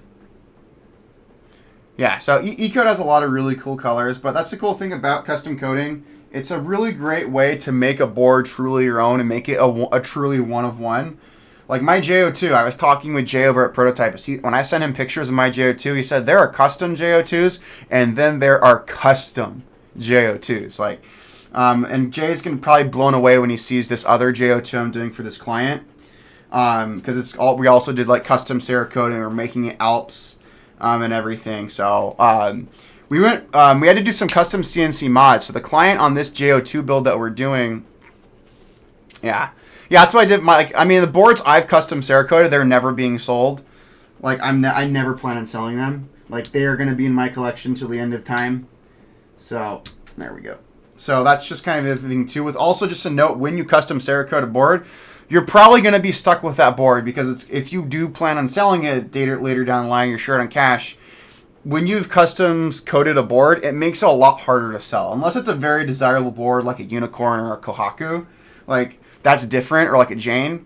But like, say it's just like a Geon board, or like a more common board that you've Cerakoted, it's going to make it a lot harder to sell, because you've made it a true one-of-one custom, and it may be hard to find someone else who has the exact same tastes that you have. So that's just the kind of thing to note.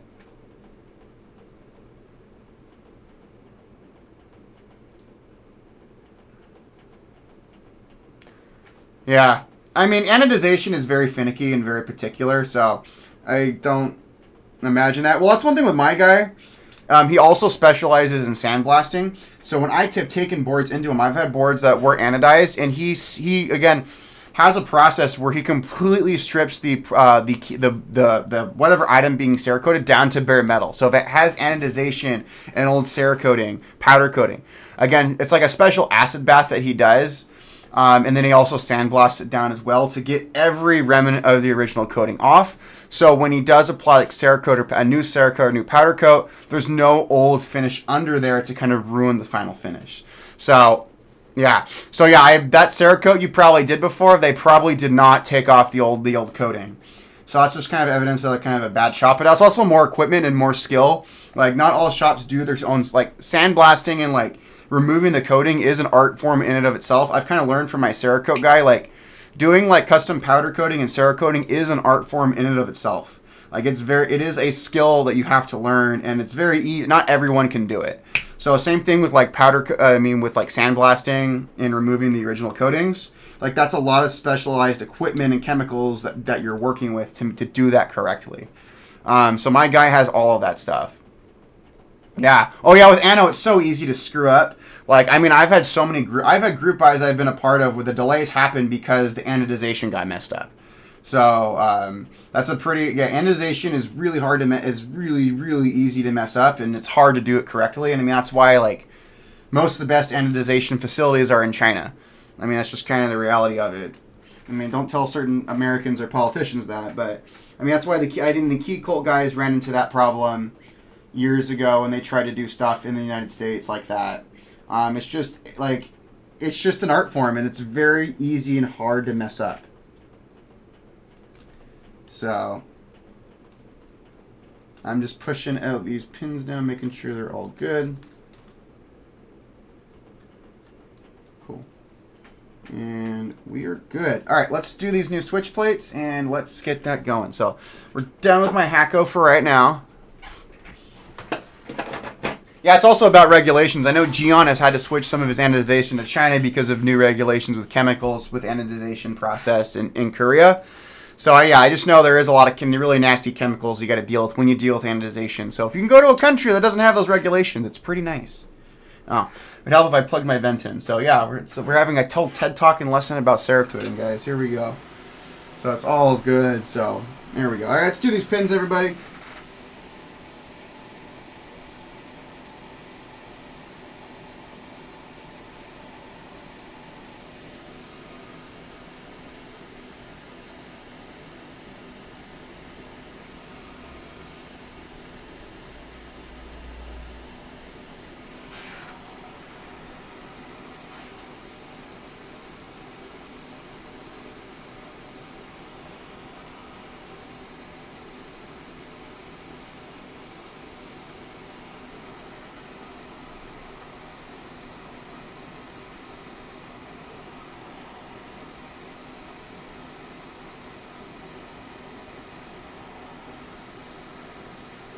Alright, almost there, friends.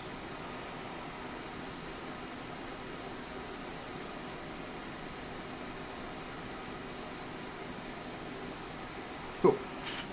Awesome, those are good. It's going to go to our home cluster right here at the top.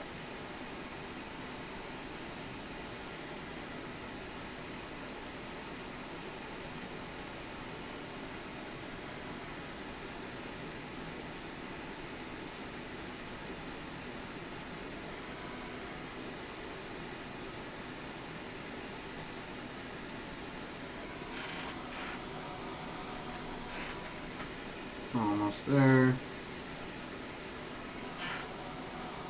Perfect. Alright, friends. Alright, let's see if these are gonna be good.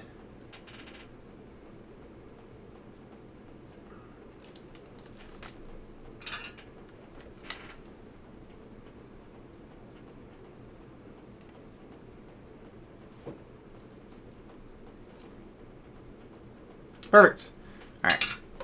Now let's plug this in again, and let's make sure that these switches are working. There we go. Alright, let's go back into VIA really quick. Let's reset my switch tester. Alright, tilde is good. Control, Alt. Awesome. Okay, those switches are good. Awesome. Alright, all Windows is good. Awesome, those are good. Home cluster is good. Page up is still being weird. So we're going to come back to that one. Pause. Scroll is good.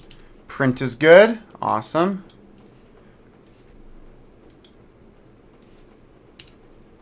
Yeah, print is good. Alright, so just my page up is being weird. So we're going to swap out page up, and then we should be good to move on to our F row and our other parts of our keyboard. So let's get that page up switch plate replaced, and then we're going to kind of go from there. So, all right, let's push that in. Let's get my FR301 out here. And then, all right, let's get this puppy warmed up. So we need our page up. So that's what we're going to do. So let me just move my little VIA window over here. All right, friends, let's get that page up, desolder. Let's wait for my Hacko to warm up. Come on. All right, there we go. All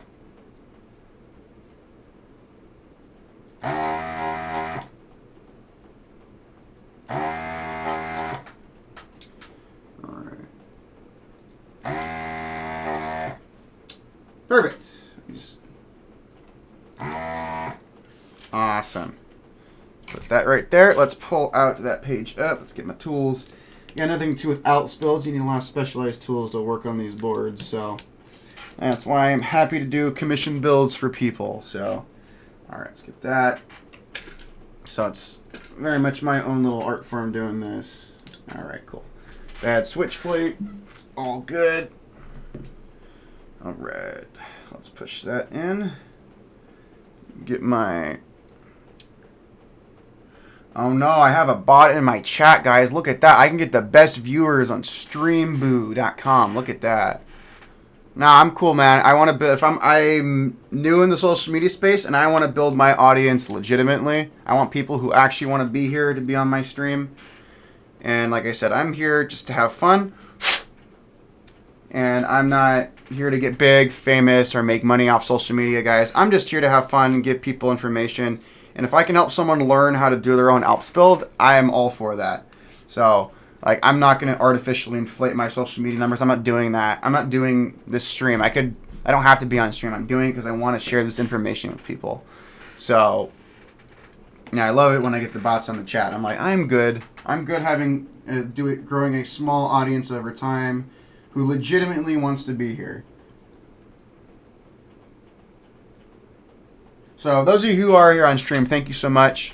Again, I really appreciate it. Again, you're just watching a guy build a keyboard and talk about things like Cerakote and other things. So there you go. Perfect. All right, let's double check that switch again. All right. Now, let's reset. Give me a minute. There we go.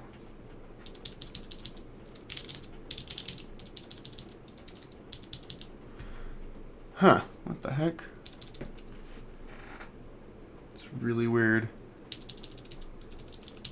That's a third stud switch plate. God dang it. Yeah. So that's another thing too I've experienced with Alps. Like, these switch plates have a high, I've just been experiencing like a high failure rate on these stinking switch plates. It's irritating and annoying, but I got some boards to harvest just for switch plates. So I'm not going to harvest them for switches. I'm harvesting them for like the actual like switch parts. So, because I need switch plates, because I'm just noticing like that's the part that gives out and just craps out on me, which is really annoying. But that's fine. So that's just kind of a thing that you deal with when you have like 40-year-old switches. So that's a bad switch plate. Damn. Alright, let's put that in. Perfect. Let's put the... Hopefully this switch plate is in, because that's the last of the switch plates I have harvested on hand, and I'll just start going through switches. And then that'll be a fun process. Alright, let's put that in. Ah, damn, didn't put that in right. Again, this is a process, folks. This is a process. So trust the process. To quote the Sixers. Alright, let's get that in again. Alright. Doing it. Come on. Alright. Let's try putting that in again. God damn. What the hell? It's being weird today.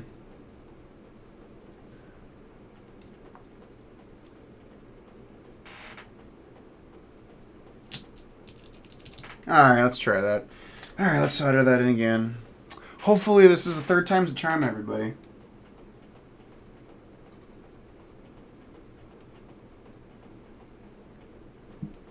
Alright. Alright, let's try this again.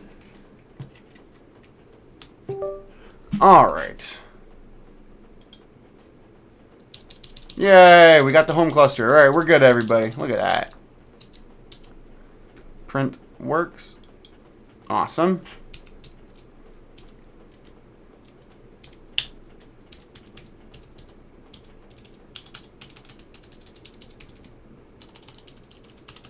Sweet. Alright.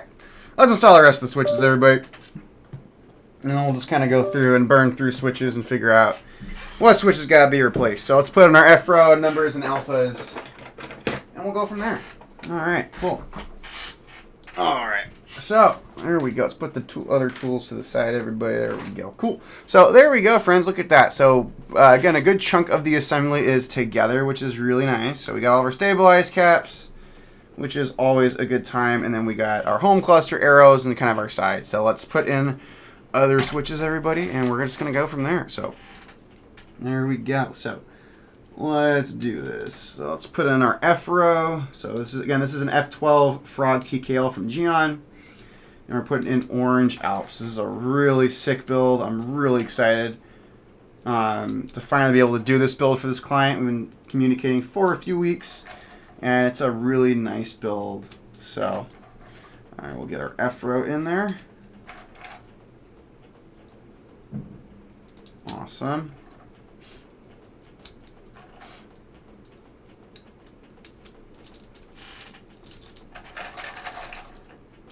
Awesome. So yeah, we're just going to put the rest of the cluster in here, and then once we have them all soldered in, then we'll kind of figure out which switches need to be swapped out, and we'll just kind of go from there.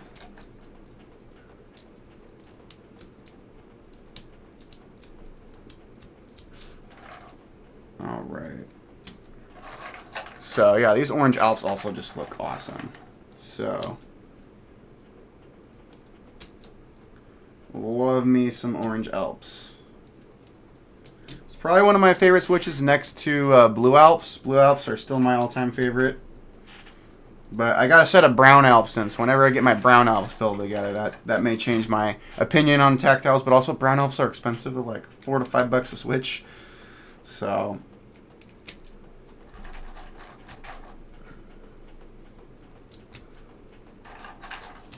all right, coming along. Looking good. Alright, 2 more rows of switches we got to insert, and then we'll start doing our soldering. Perfect.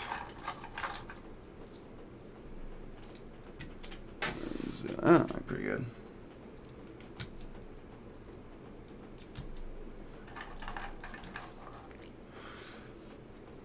Alright.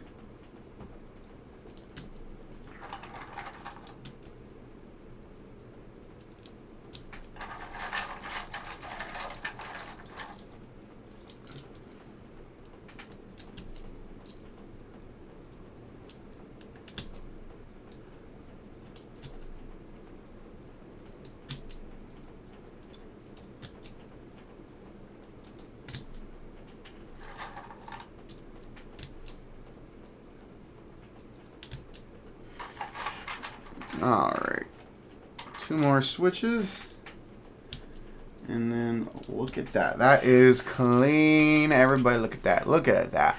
So, alright, let's get these soldered in, and then we'll do testing and presumably troubleshooting and swapping out faulty switches. So, let's get the soldering iron fired up. Let's flip it around, so I'll start off with my F row. So, let's get that going. Let's plug my vent in, and let's get this one going. Awesome. All right, friends. Let's get this show going.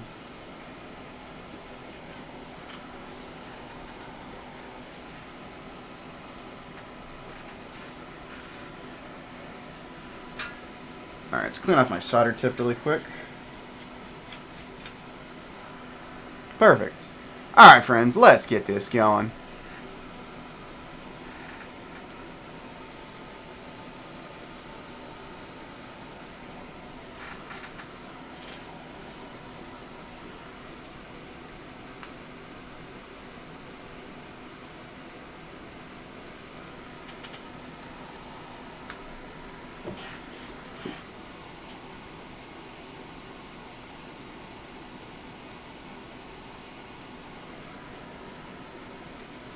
Alright, F-Row's coming along, friends.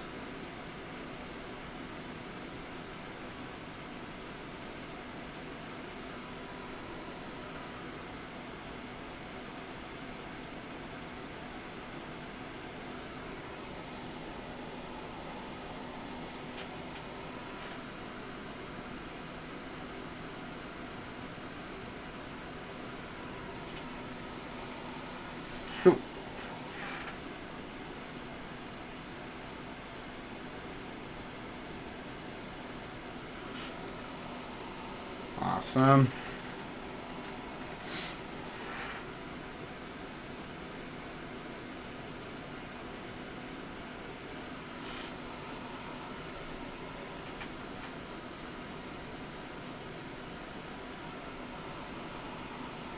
Looking good.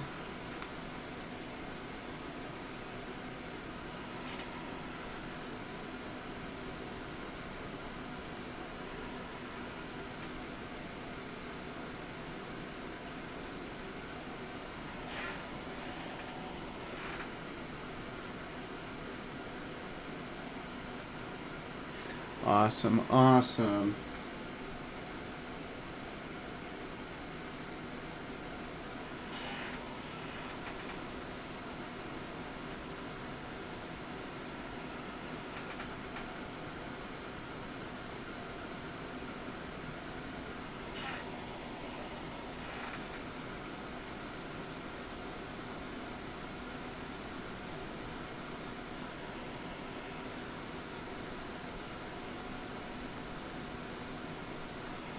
Alright.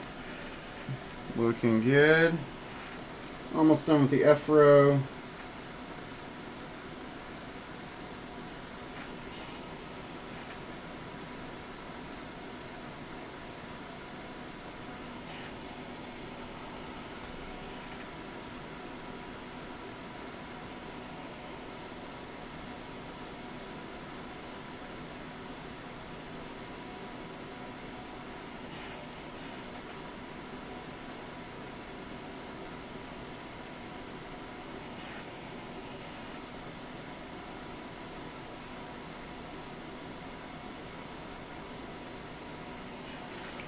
Looking good.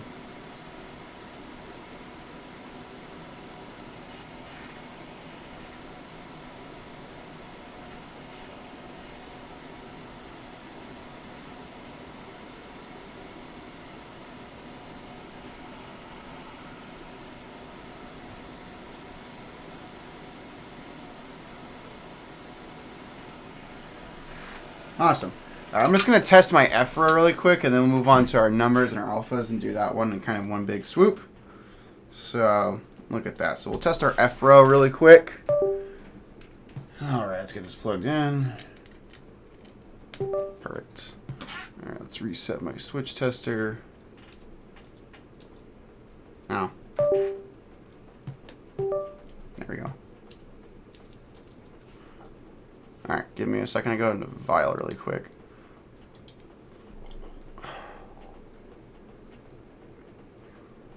Give me a sec. I'm going in the Vial really quick. I gotta change something setting wise. Oh, that's why. There's your problem.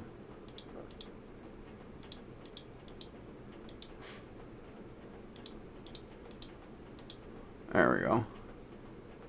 Alright, let's try this again. Alright, F1 to F3, F4 work. That's good. Alright, 5, 6, 7, 8. Awesome. F12 doesn't work. Okay, we're just going to swap out F12 really quick. Let's make sure F12 works. Alright, we're going to make that. We're going to fix F12 really quick and then move on to our main like alpha cluster. So let's move. Let's get the desolder gun going. Perfect. Awesome. Alright, F12. Just gotta swap out F12 and we should be good. All right, so let that heat up, and then we'll get that one going. So that's actually pretty good for the F-row, only having one be faulty. So I am okay with that. That is pretty good. These switches look clean. So we're getting it going, everybody. We're getting it going. Come on. There we go.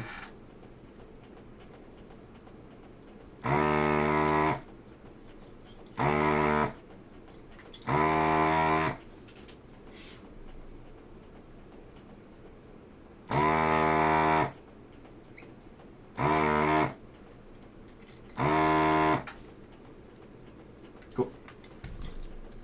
Okay, let's pull this switch out.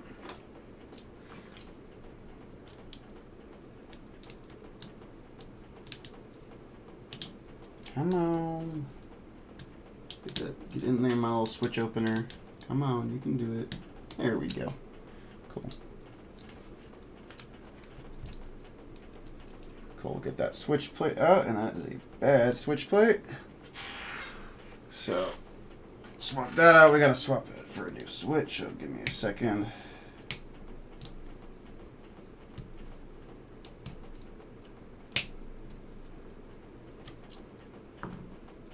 All right.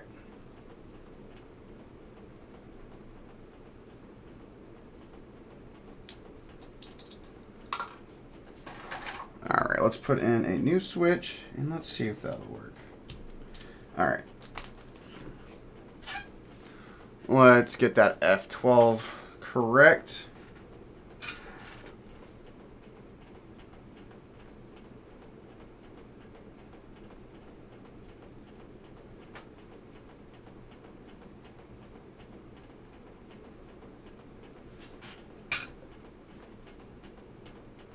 Cool. All right.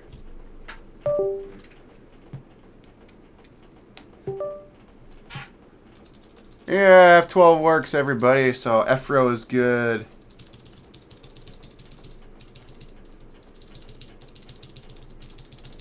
Just gonna test all my switches before I move to my numbers and my alphas.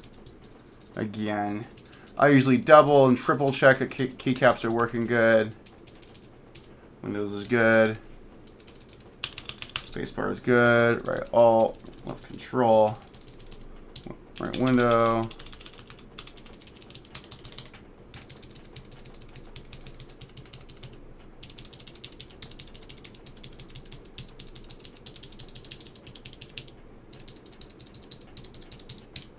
Cool. Yeah. We are good, everybody. Look at that. So, awesome. So, pretty much most of the perimeter is done. All we really need to do is going to be our alpha and our number cluster here. So, that's really good progress on this particular board. So, I'm going to put the Hacko to the side again. And we're going to continue on for this board. So, now we're going to solder in. Pretty much, we're just going to go through the entire number and alpha assembly. And then we'll just kind of identify what switches need to be swapped out. So, we're just going to kind of do it all in one go. And then we'll identify what switches got to be swapped out. So, let's get it going. So, let's get my vent going. Awesome. All right. Let's get this show going.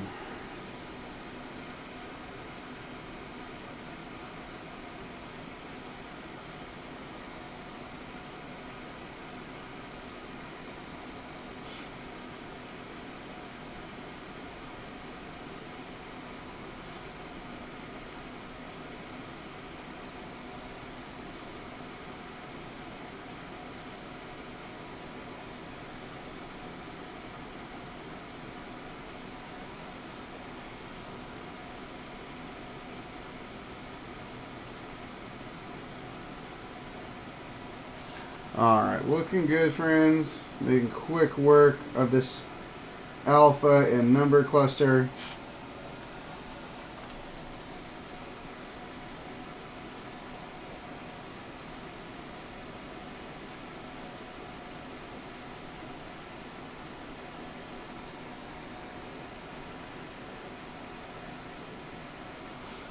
So we're making good work of it.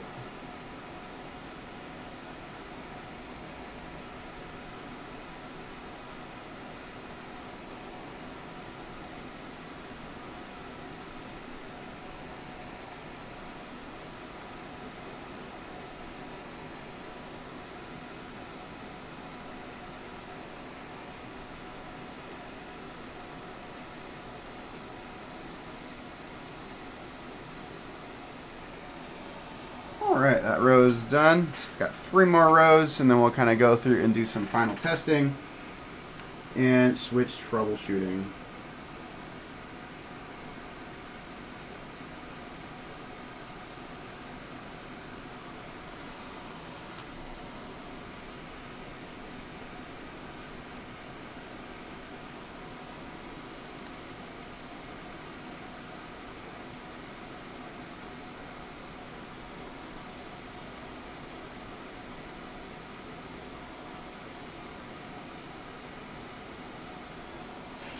All right.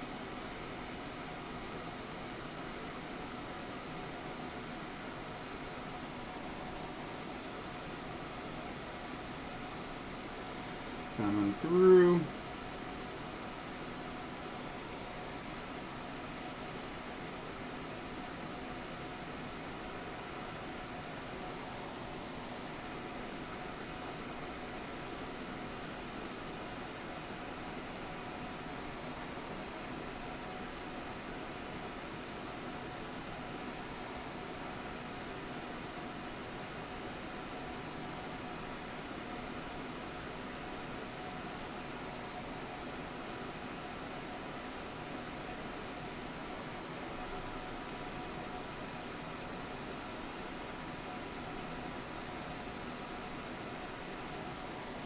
Alright, so let me just get a little more solder, and I'm going to clean my soldering iron tip.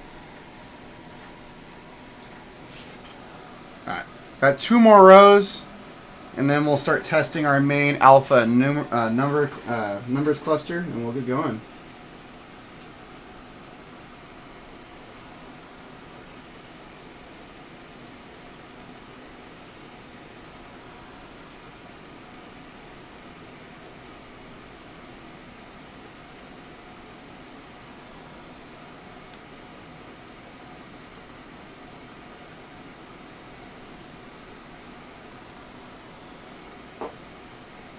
Cool.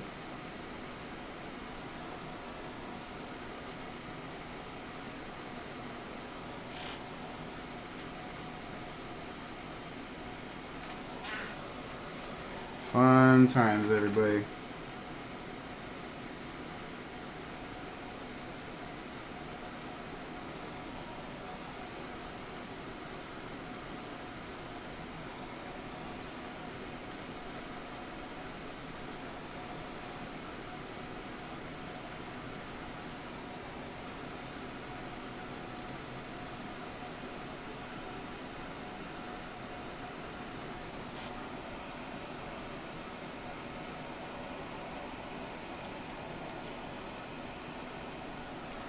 Cool. Getting close there, everybody.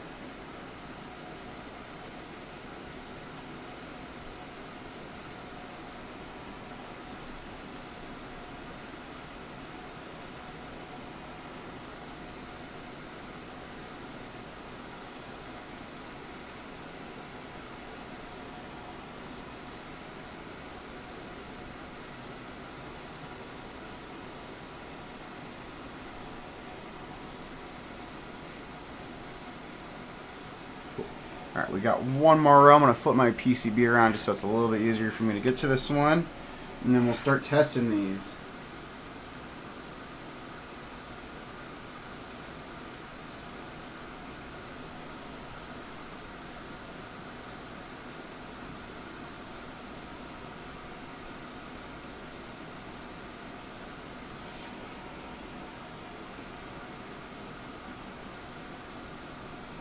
Almost there, folks.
almost there.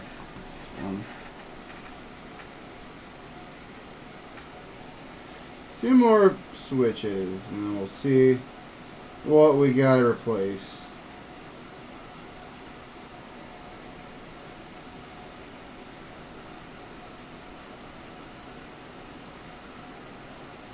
Cool. Alright, friends.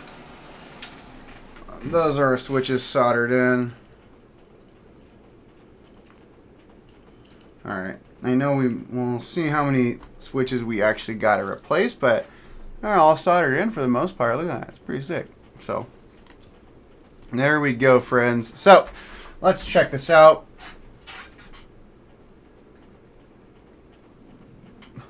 Alright.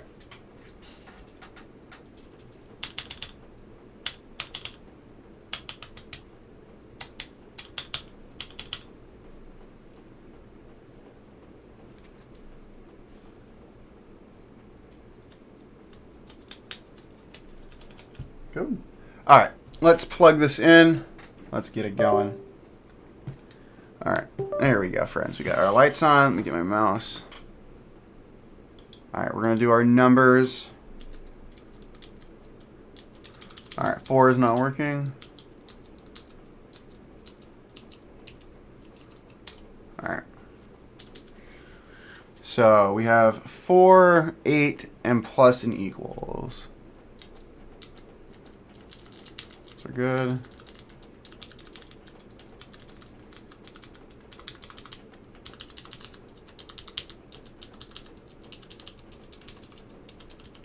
Alright, so U and our right bracket.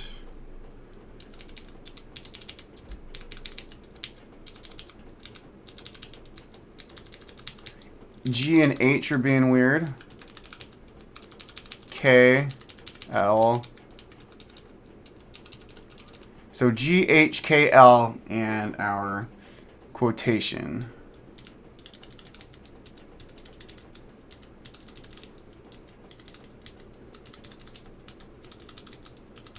M is not working. Cool. It's not bad, actually. That is not bad at all. Alright, let's pull some of these. Let's grab my switch opener. Let's pull these switches apart. So, let's unplug it. Alright, so 4 is our first one we're going to pull out.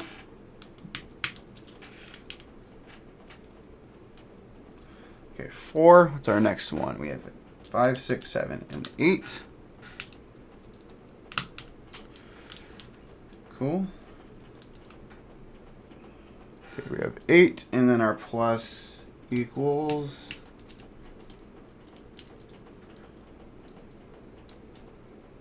Awesome. All right, our right bracket.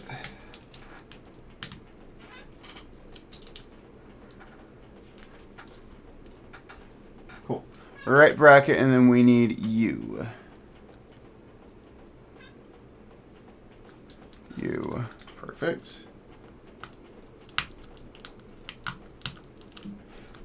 All right. Perfect. Now our next row. ACF, we need G and H being pulled out.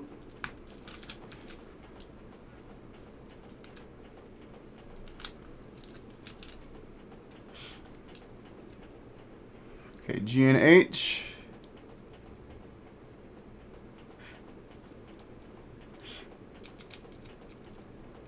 Okay, J, K, and L. K and L got to be pulled out of this one.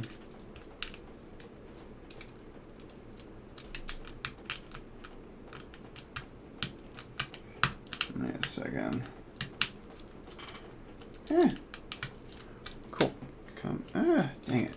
Sometimes that switch opener is stubborn. There we go. And then our quotations.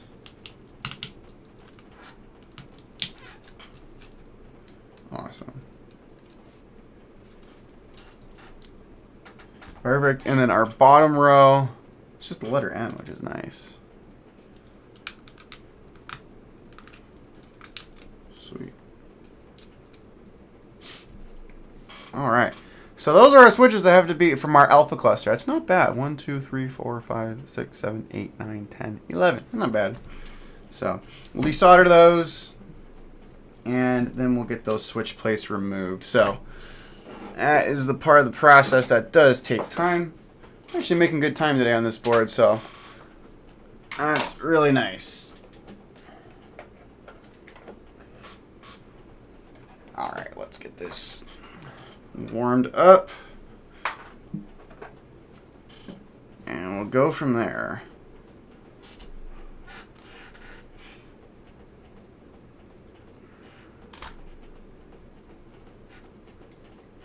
Alright, it's good. Wait for that red light to come up. Come on. Come on. It's heating up. Give me a second. There we go. Alright.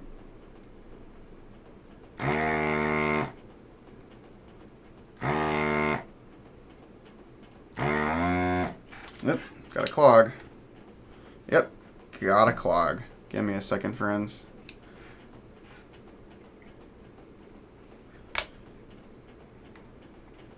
Alright, we got a clogged Hacko. Give me a second, friends. We gotta get this clog out of here. Fun.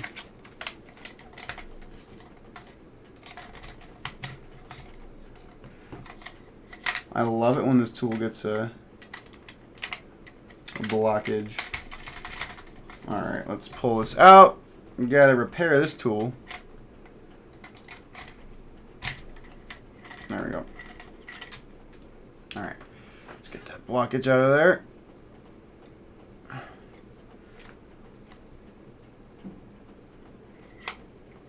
Ooh. Oh, that was a good one too.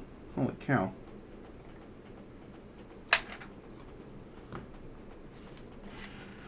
That was in there. Look at that.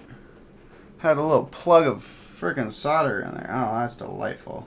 Well, it's out now, so should be working. So this is a very high maintenance tool, FYI. So you want to make sure it's nice and clean, and make sure when you use an FR301, you also want to make sure you thoroughly clean it after every use. Make sure there's no lead stuck in like the little like chamber and whatnot, and you should be good to go. So awesome. Now we have a nice happy machine.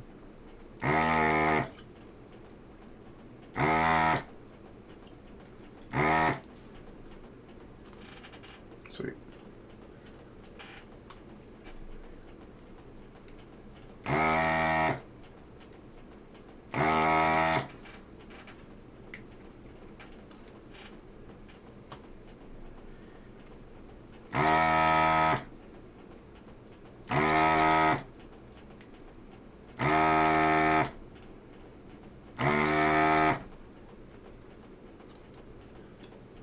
Next two.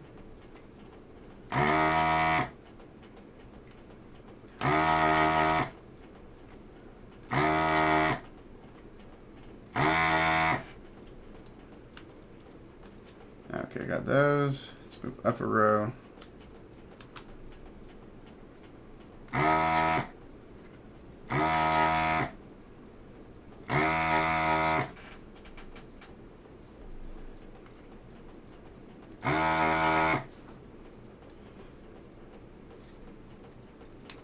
Cool. And that one.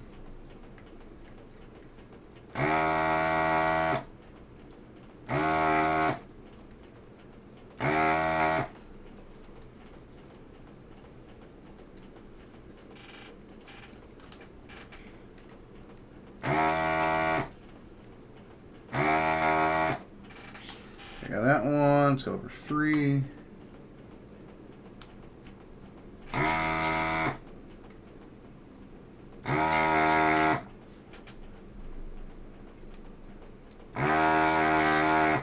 Cool. That one, and then one more. Yep.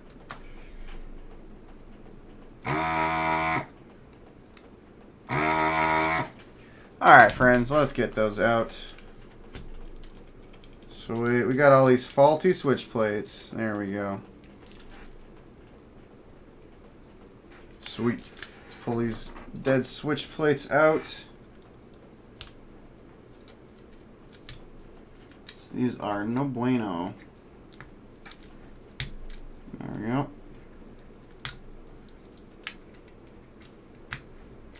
Oh, pulled out the whole damn switch. Look at that. Look at that. Come on. Right. Yeah. Pulling out dead switch plates, everybody. I know. The most exciting part of the build. Troubleshooting dead switch plates. So, look at the graveyard of dead switch plates, friends. There we go. These little buggers. Killing me. Alright, cool. Let's pull these bottoms out now.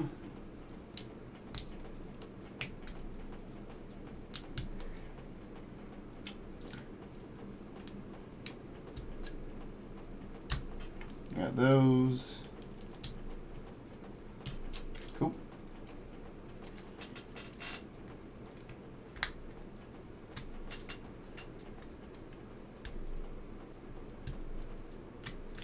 Awesome.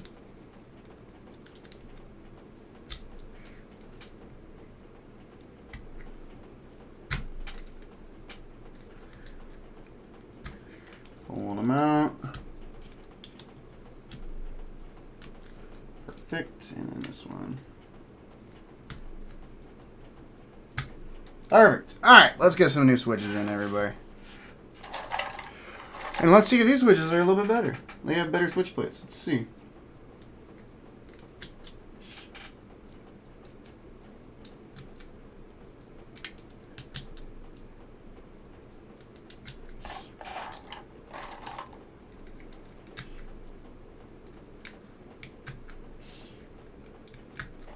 Yeah, but orange Alps for the win, everybody. Look at that.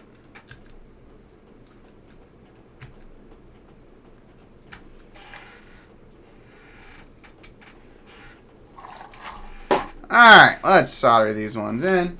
And let's hope they we have some better switch plate luck with these ones. So let's get them soldered in.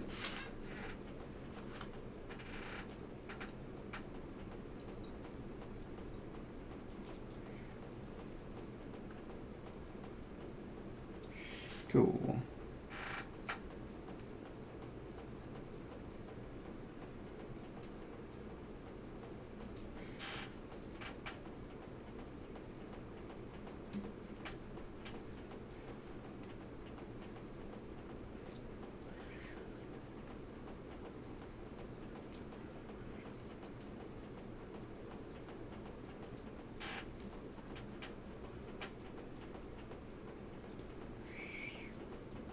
Making good work of these switches.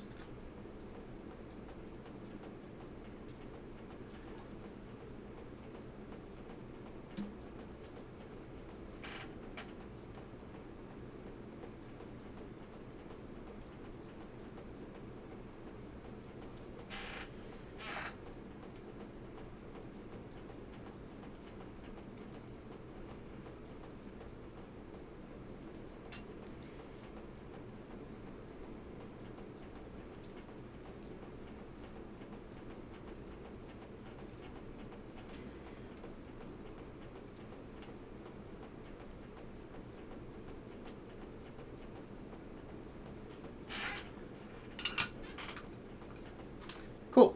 Alright, let's do this. Got those, everybody. Let's make sure we got some good switches. 1, 2, 4 is still bad. Yeah, that's not good. 8 is good.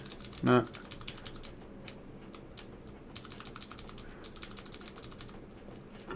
Give me a second. Alright. Oh my Lord. Alright, that's being bad. This switch is now being faulty. Fun. Alright, we got another faulty switch. It's being stupid. Yo! What the?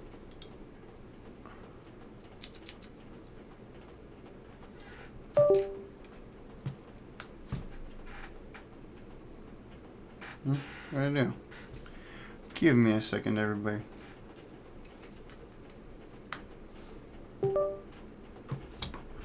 Okay.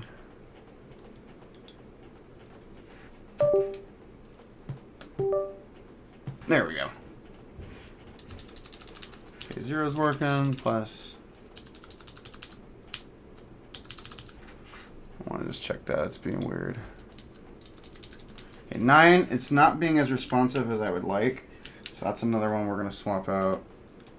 It's all good. 8, 7, 6, 5, 4. 4 is still being weird. So we're going to swap out 4 again. It's all good. Alright.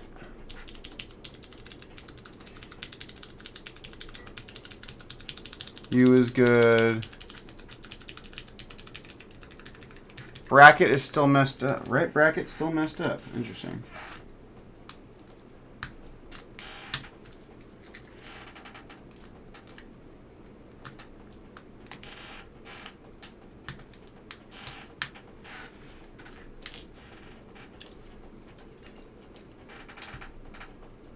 Give me a second. So we're going through. Again, this is part.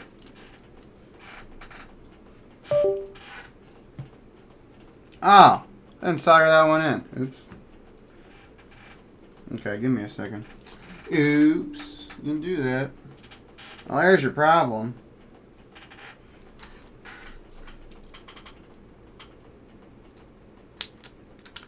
Let me solder that one in. Lord. Well, there's your problem, everybody.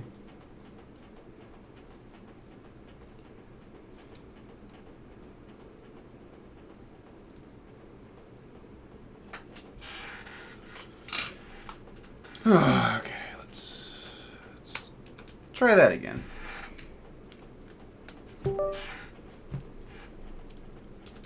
Yeah, it works.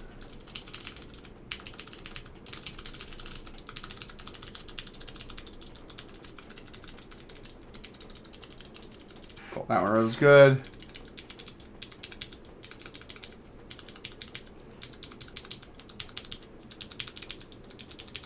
K is still messed up.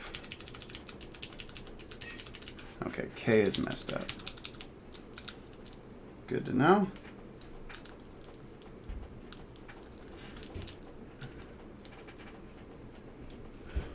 Okay, that one's fine. Let's move it down.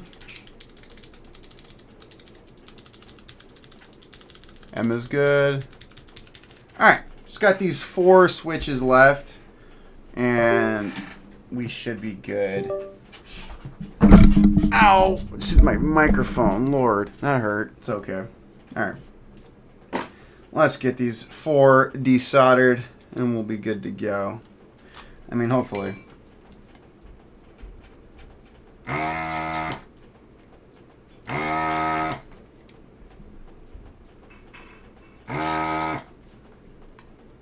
That one's good.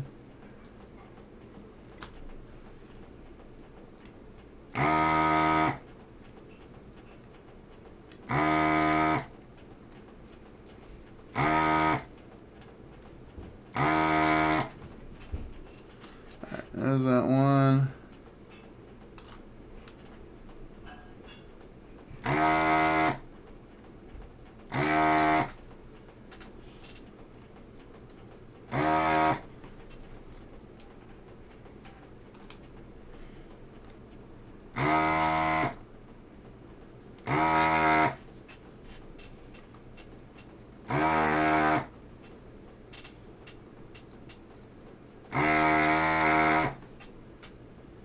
Alright, cool. Let's pull these out.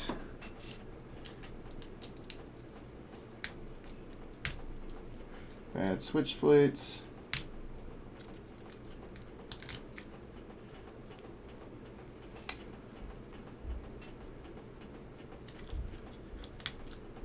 Cool. Let's toss these. Alright, we got down to our final 4 switches. We just need to troubleshoot.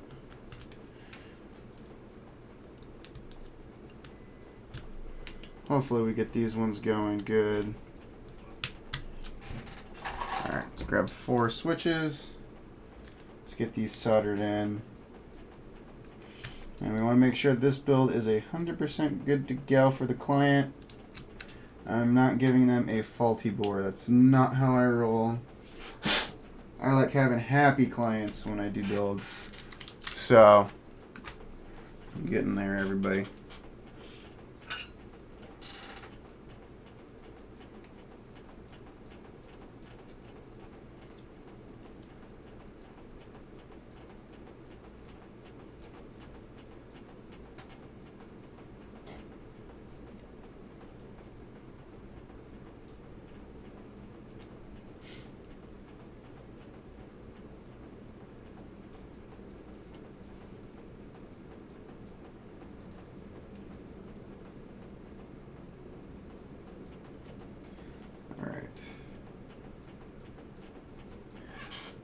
There we go, friends.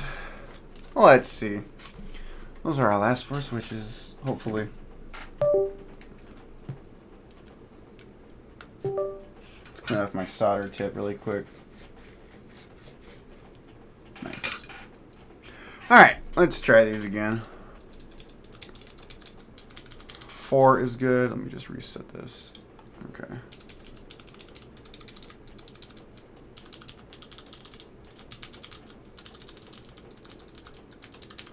Yeah. Heck yeah. Awesome.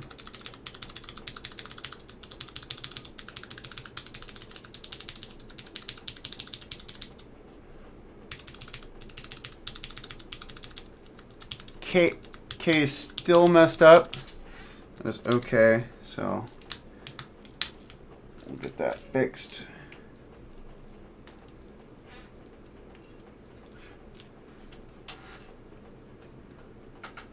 K is still messed up.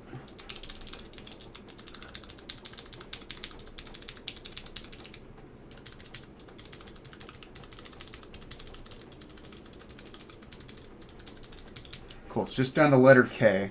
That is good for me. So, let's get that desoldered.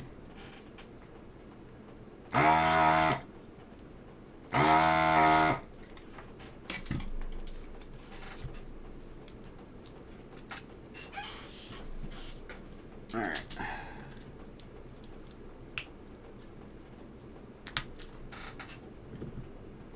Okay, let's get a new switch. Let's try this one. Last switch, we're troubleshooting everybody. Then we'll just do final testing.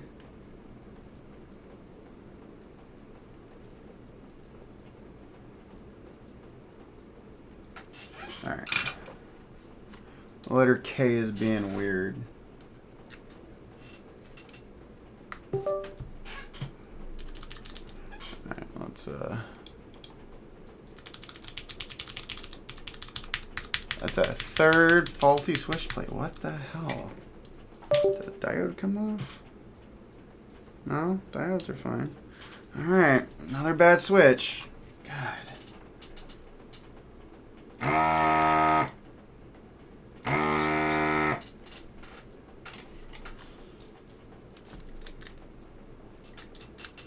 Yeah, fine.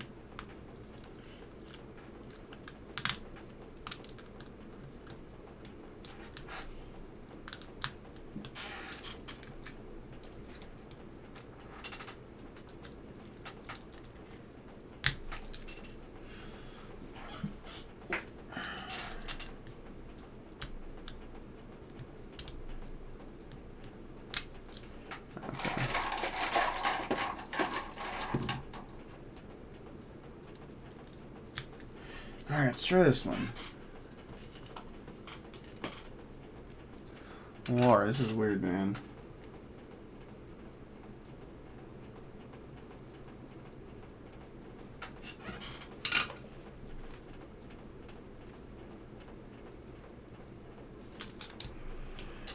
Alright, let's try this. Alright, we're good. Alright, letter K works. So, alright. Before we do that, I want to put these dead switches back together just so I can deal with that in a second. I want to put these switches back together just so I can give them new switch plates at a later time. So we're just going to put these switches back together. They're just going to have all the components except switch plates. Just so I know that these are switches that need to be fixed.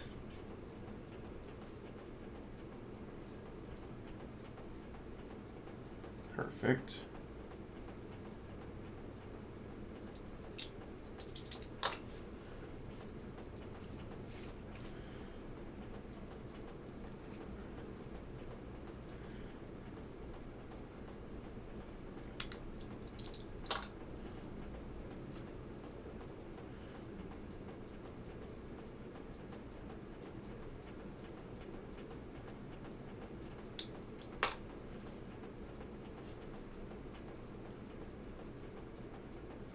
Cool. Just putting these switches back together, folks.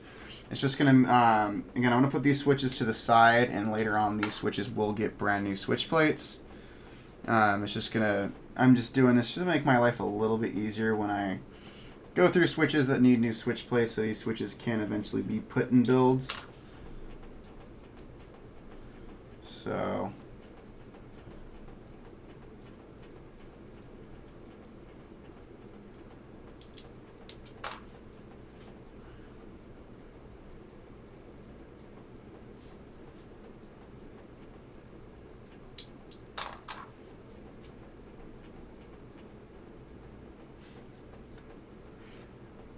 second, just got a few more we got to put back together.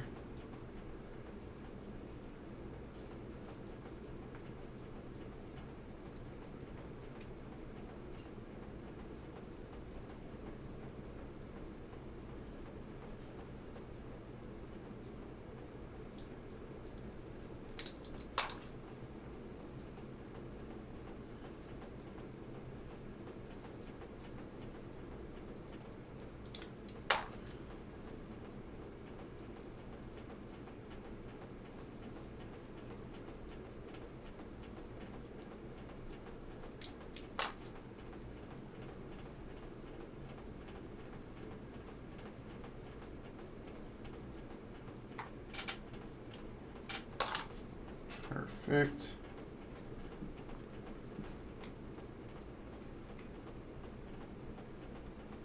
Just putting these springs back in, everybody.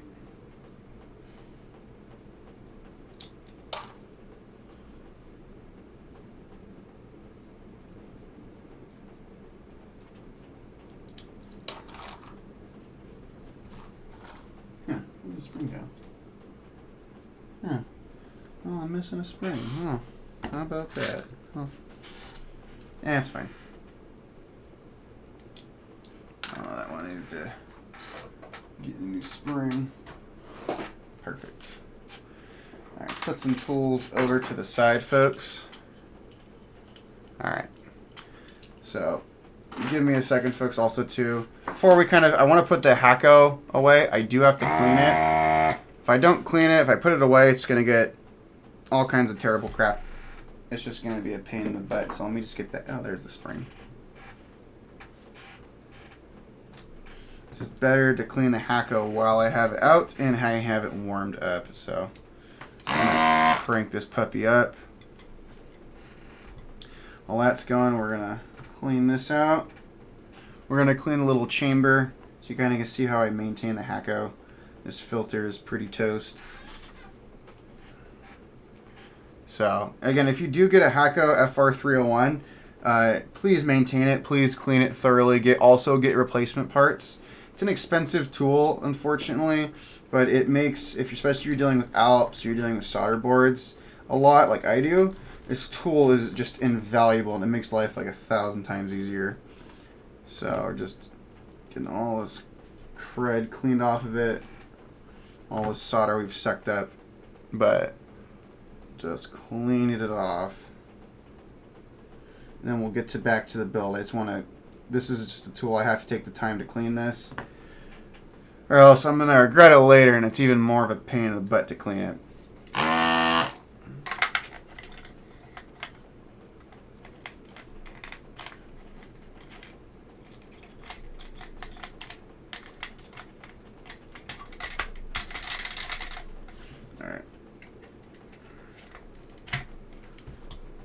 Perfect. Put the nozzle to the side. Just make sure the tube is all cleared out. Perfect. Let's do a little. Just cleaning off this tool, everybody. It's the most glorious part of the build, this process? No, but it is a necessary one, unfortunately. Let's wipe. Let's get this all wiped off. Awesome. Alright, we can turn that off. And we're good to put this puppy. Oh, wait.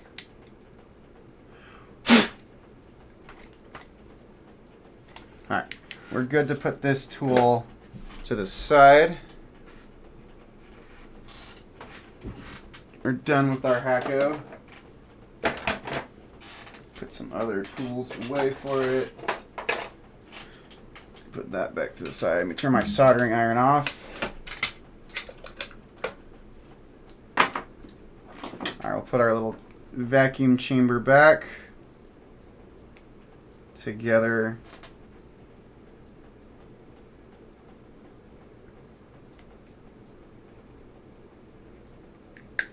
Perfect.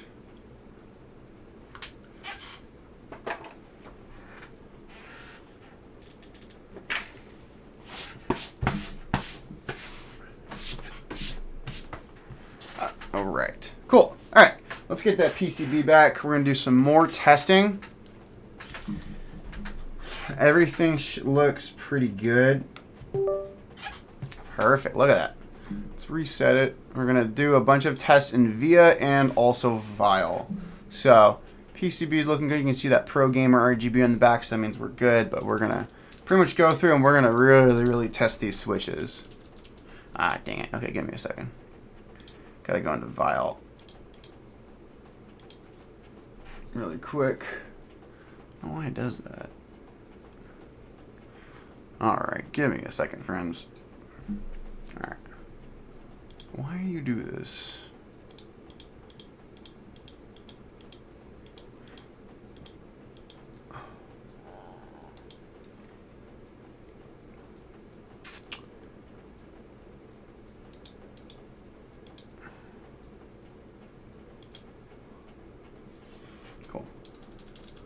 Alright, I'm going to do the matrix tester over here really quick.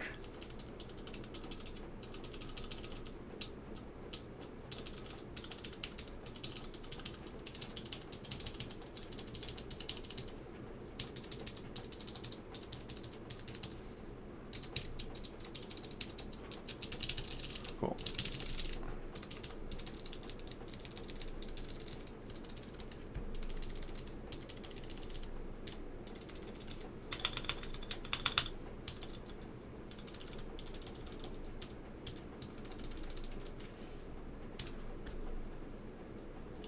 Okay, we're just really testing our switches.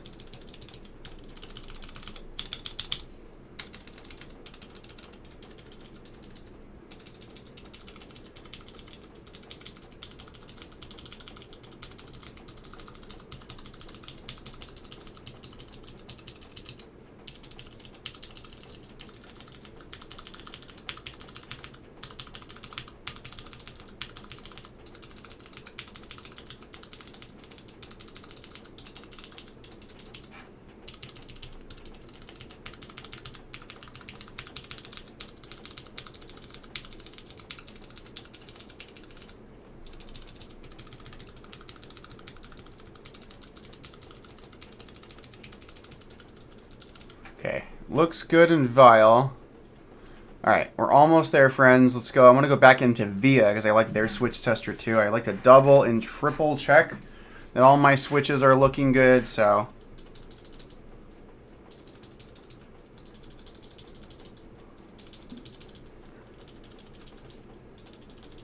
want to be as thorough as possible. Make sure that these switches are good to go. Print is working. Cool.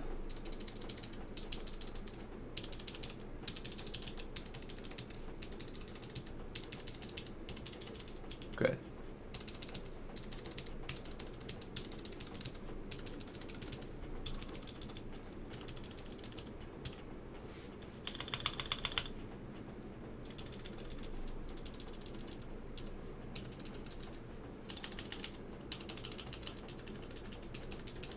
Cool.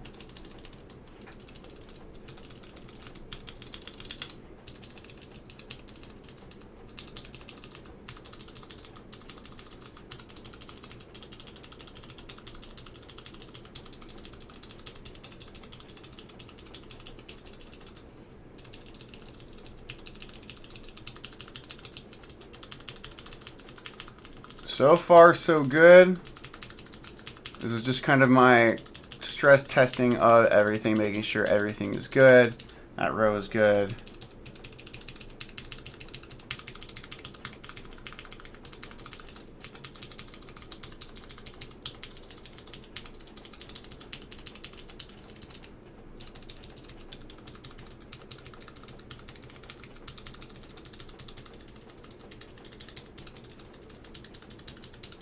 All right, we're good. So let's, we're gonna start putting the tadpoles back on this thing, and we're gonna get ready to do final assembly of this particular board. Move my little work mat out of the way, because we are good to start doing final assembly, friends. So now we can really kind of see this board come together.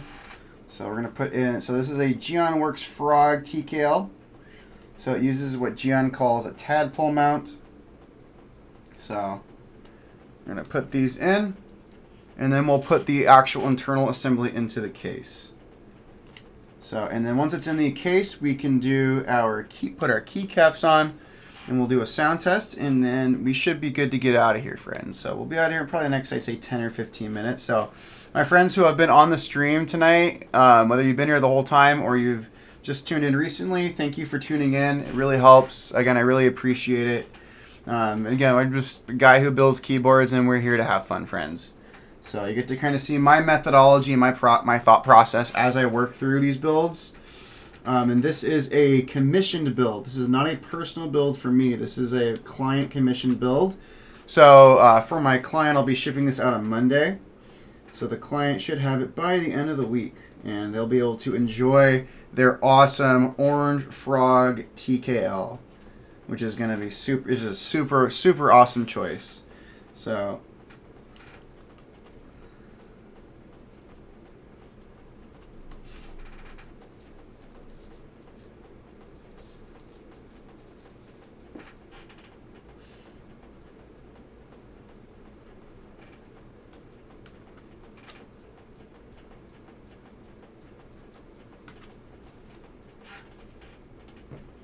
cool. All right, let's put it in the top assembly. Look at that. Perfect.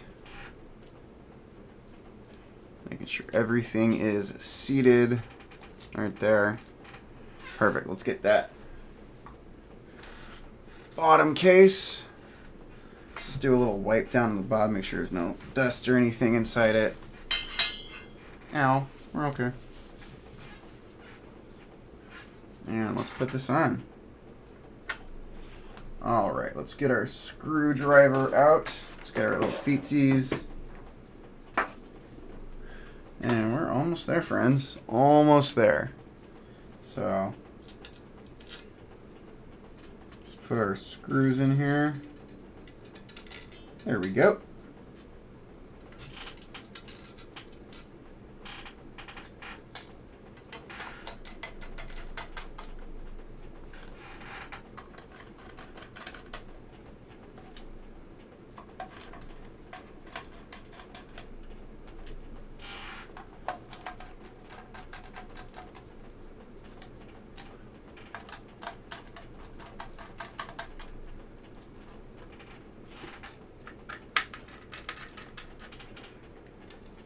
All right, cool.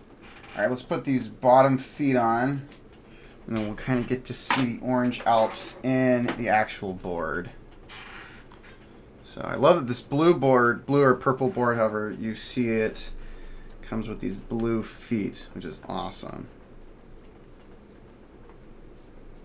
All right, those are good. Let's put the top other foot in.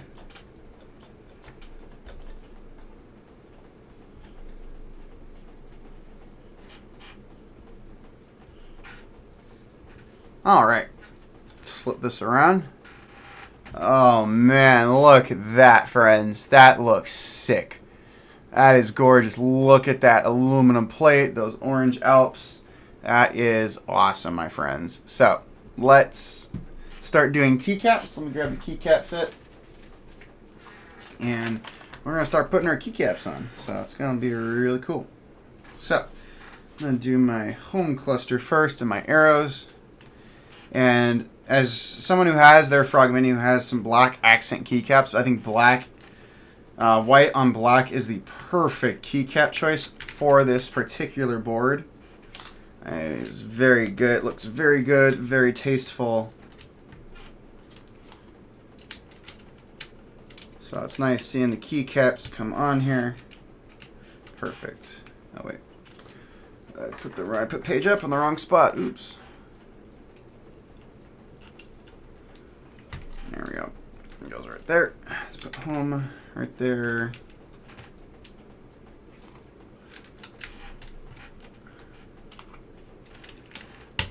There's. Oh yeah, there we go. So let's do our controls. Our Alt.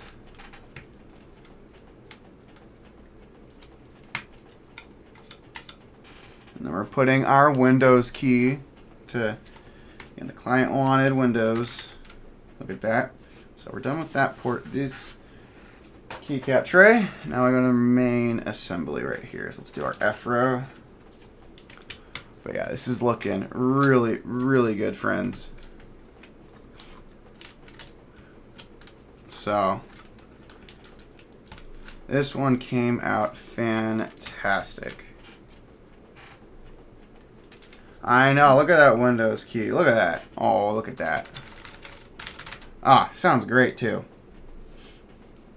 Oh, missing a... Give me a second, friends. There we go. I know. It's looking good. It looks really good. This is a really good keycap set. Taihao is fantastic.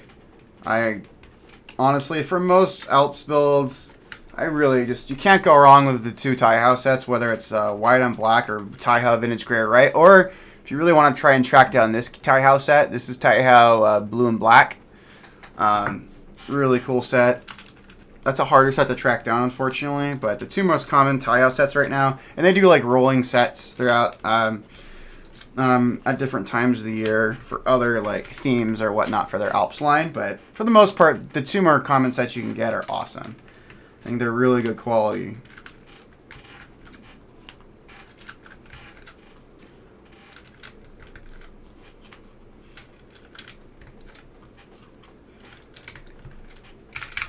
Ah, sounding great.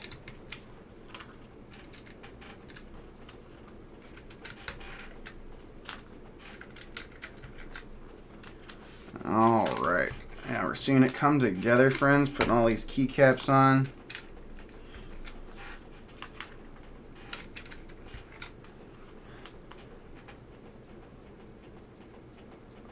Yeah, the build, if you want to switch to DCS, you're going to have to completely rebuild it because DCS uses cherry mix stabilizers and you're going to have to permanently modify the plate. So my honest recommendation, if you want to do, it's just in the future, if you want to switch to DCS, I'd be happy to rebuild the board for you, but it's going to require a full teardown because DCS... You have to fully desolder everything to install the cherry MX stabs, and the plate has to be permanently modified. So say you don't like the DCS, you want to switch back to Alps keycaps, you're going to have to get a brand new plate. That's the only thing about it. So DCS, it's my personal recommendation, leave this board how it is. Yeah, it would be an easy. Like my recommendation, if you really wanted a DCS set and you don't want a second Alps board, get a second internal assembly, and I'd be happy to build it for you. Like it would literally just be a PCB plate and switches and the DCS keycaps.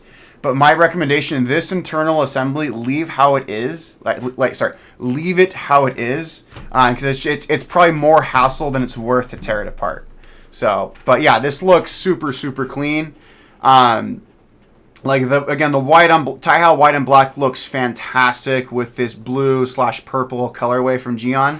So yeah, my personal recommendation: if you want a DCS set, either get like a second board, or have another another internal assembly for this board on hand. You can just kind of drop in and swap between. That's kind of my personal recommendation. All right, let me just plug this in. I want to do just one last just kind of test via and vial of the keycaps, and then we should be good to go. So I'm gonna do let's do another just kind of switch testing now that everything is on. And I'm also gonna turn off the Pro Gamer RGB. I mean, you can kind of see it. I mean, you can turn, if you want the RGB on, go for it, but you really can't see it, so I just turn it off. You don't have to deal with it. Okay, let's just slide everything off. Perfect.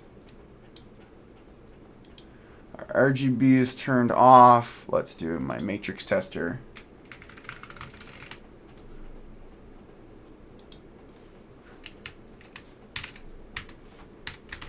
Cool.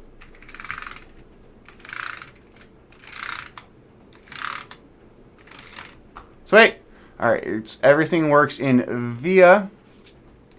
Now we're gonna go into vial. I want to do in VIA because I also like VIA's switch tester just to do it for extra measure. And we're good. That one's good. That one's good. All right, that one's good. All right, sweet. All right, friends, we are done with this build. I do want to do a sound test before we get on out of here. All right, but yeah, that looks fantastic. Look at that. So really cool. Kind of bring it up to that looks just super nice, super clean. Really nice colorway. Again, those orange Alps are going to be really awesome. They're very tactile. Probably some of the best tactile switches ever made. So let me adjust my microphone. We'll do a little sound test. There we go, friends. Bring my microphone down just so we can actually hear it properly. So let's do a little sound test, and then we'll get on out of here, friends.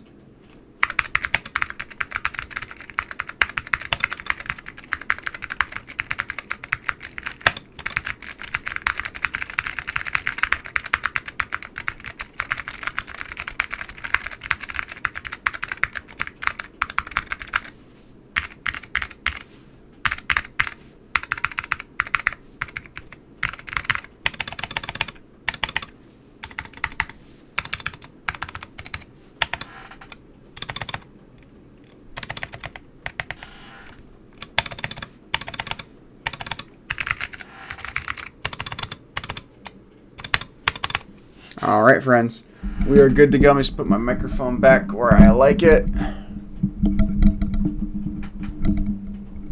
All right, friends. So this board is pretty much done and good to go. For my client who's still here on stream, I'll be mailing it out on Monday. So probably like midday, maybe later in the day, I'll have it mailed out to you. So you should have it by the end of the week, and I'll have tracking for you.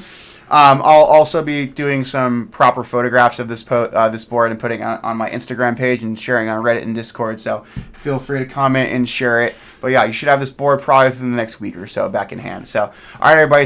Thank you so much, everybody. And again, have a wonderful evening, everybody.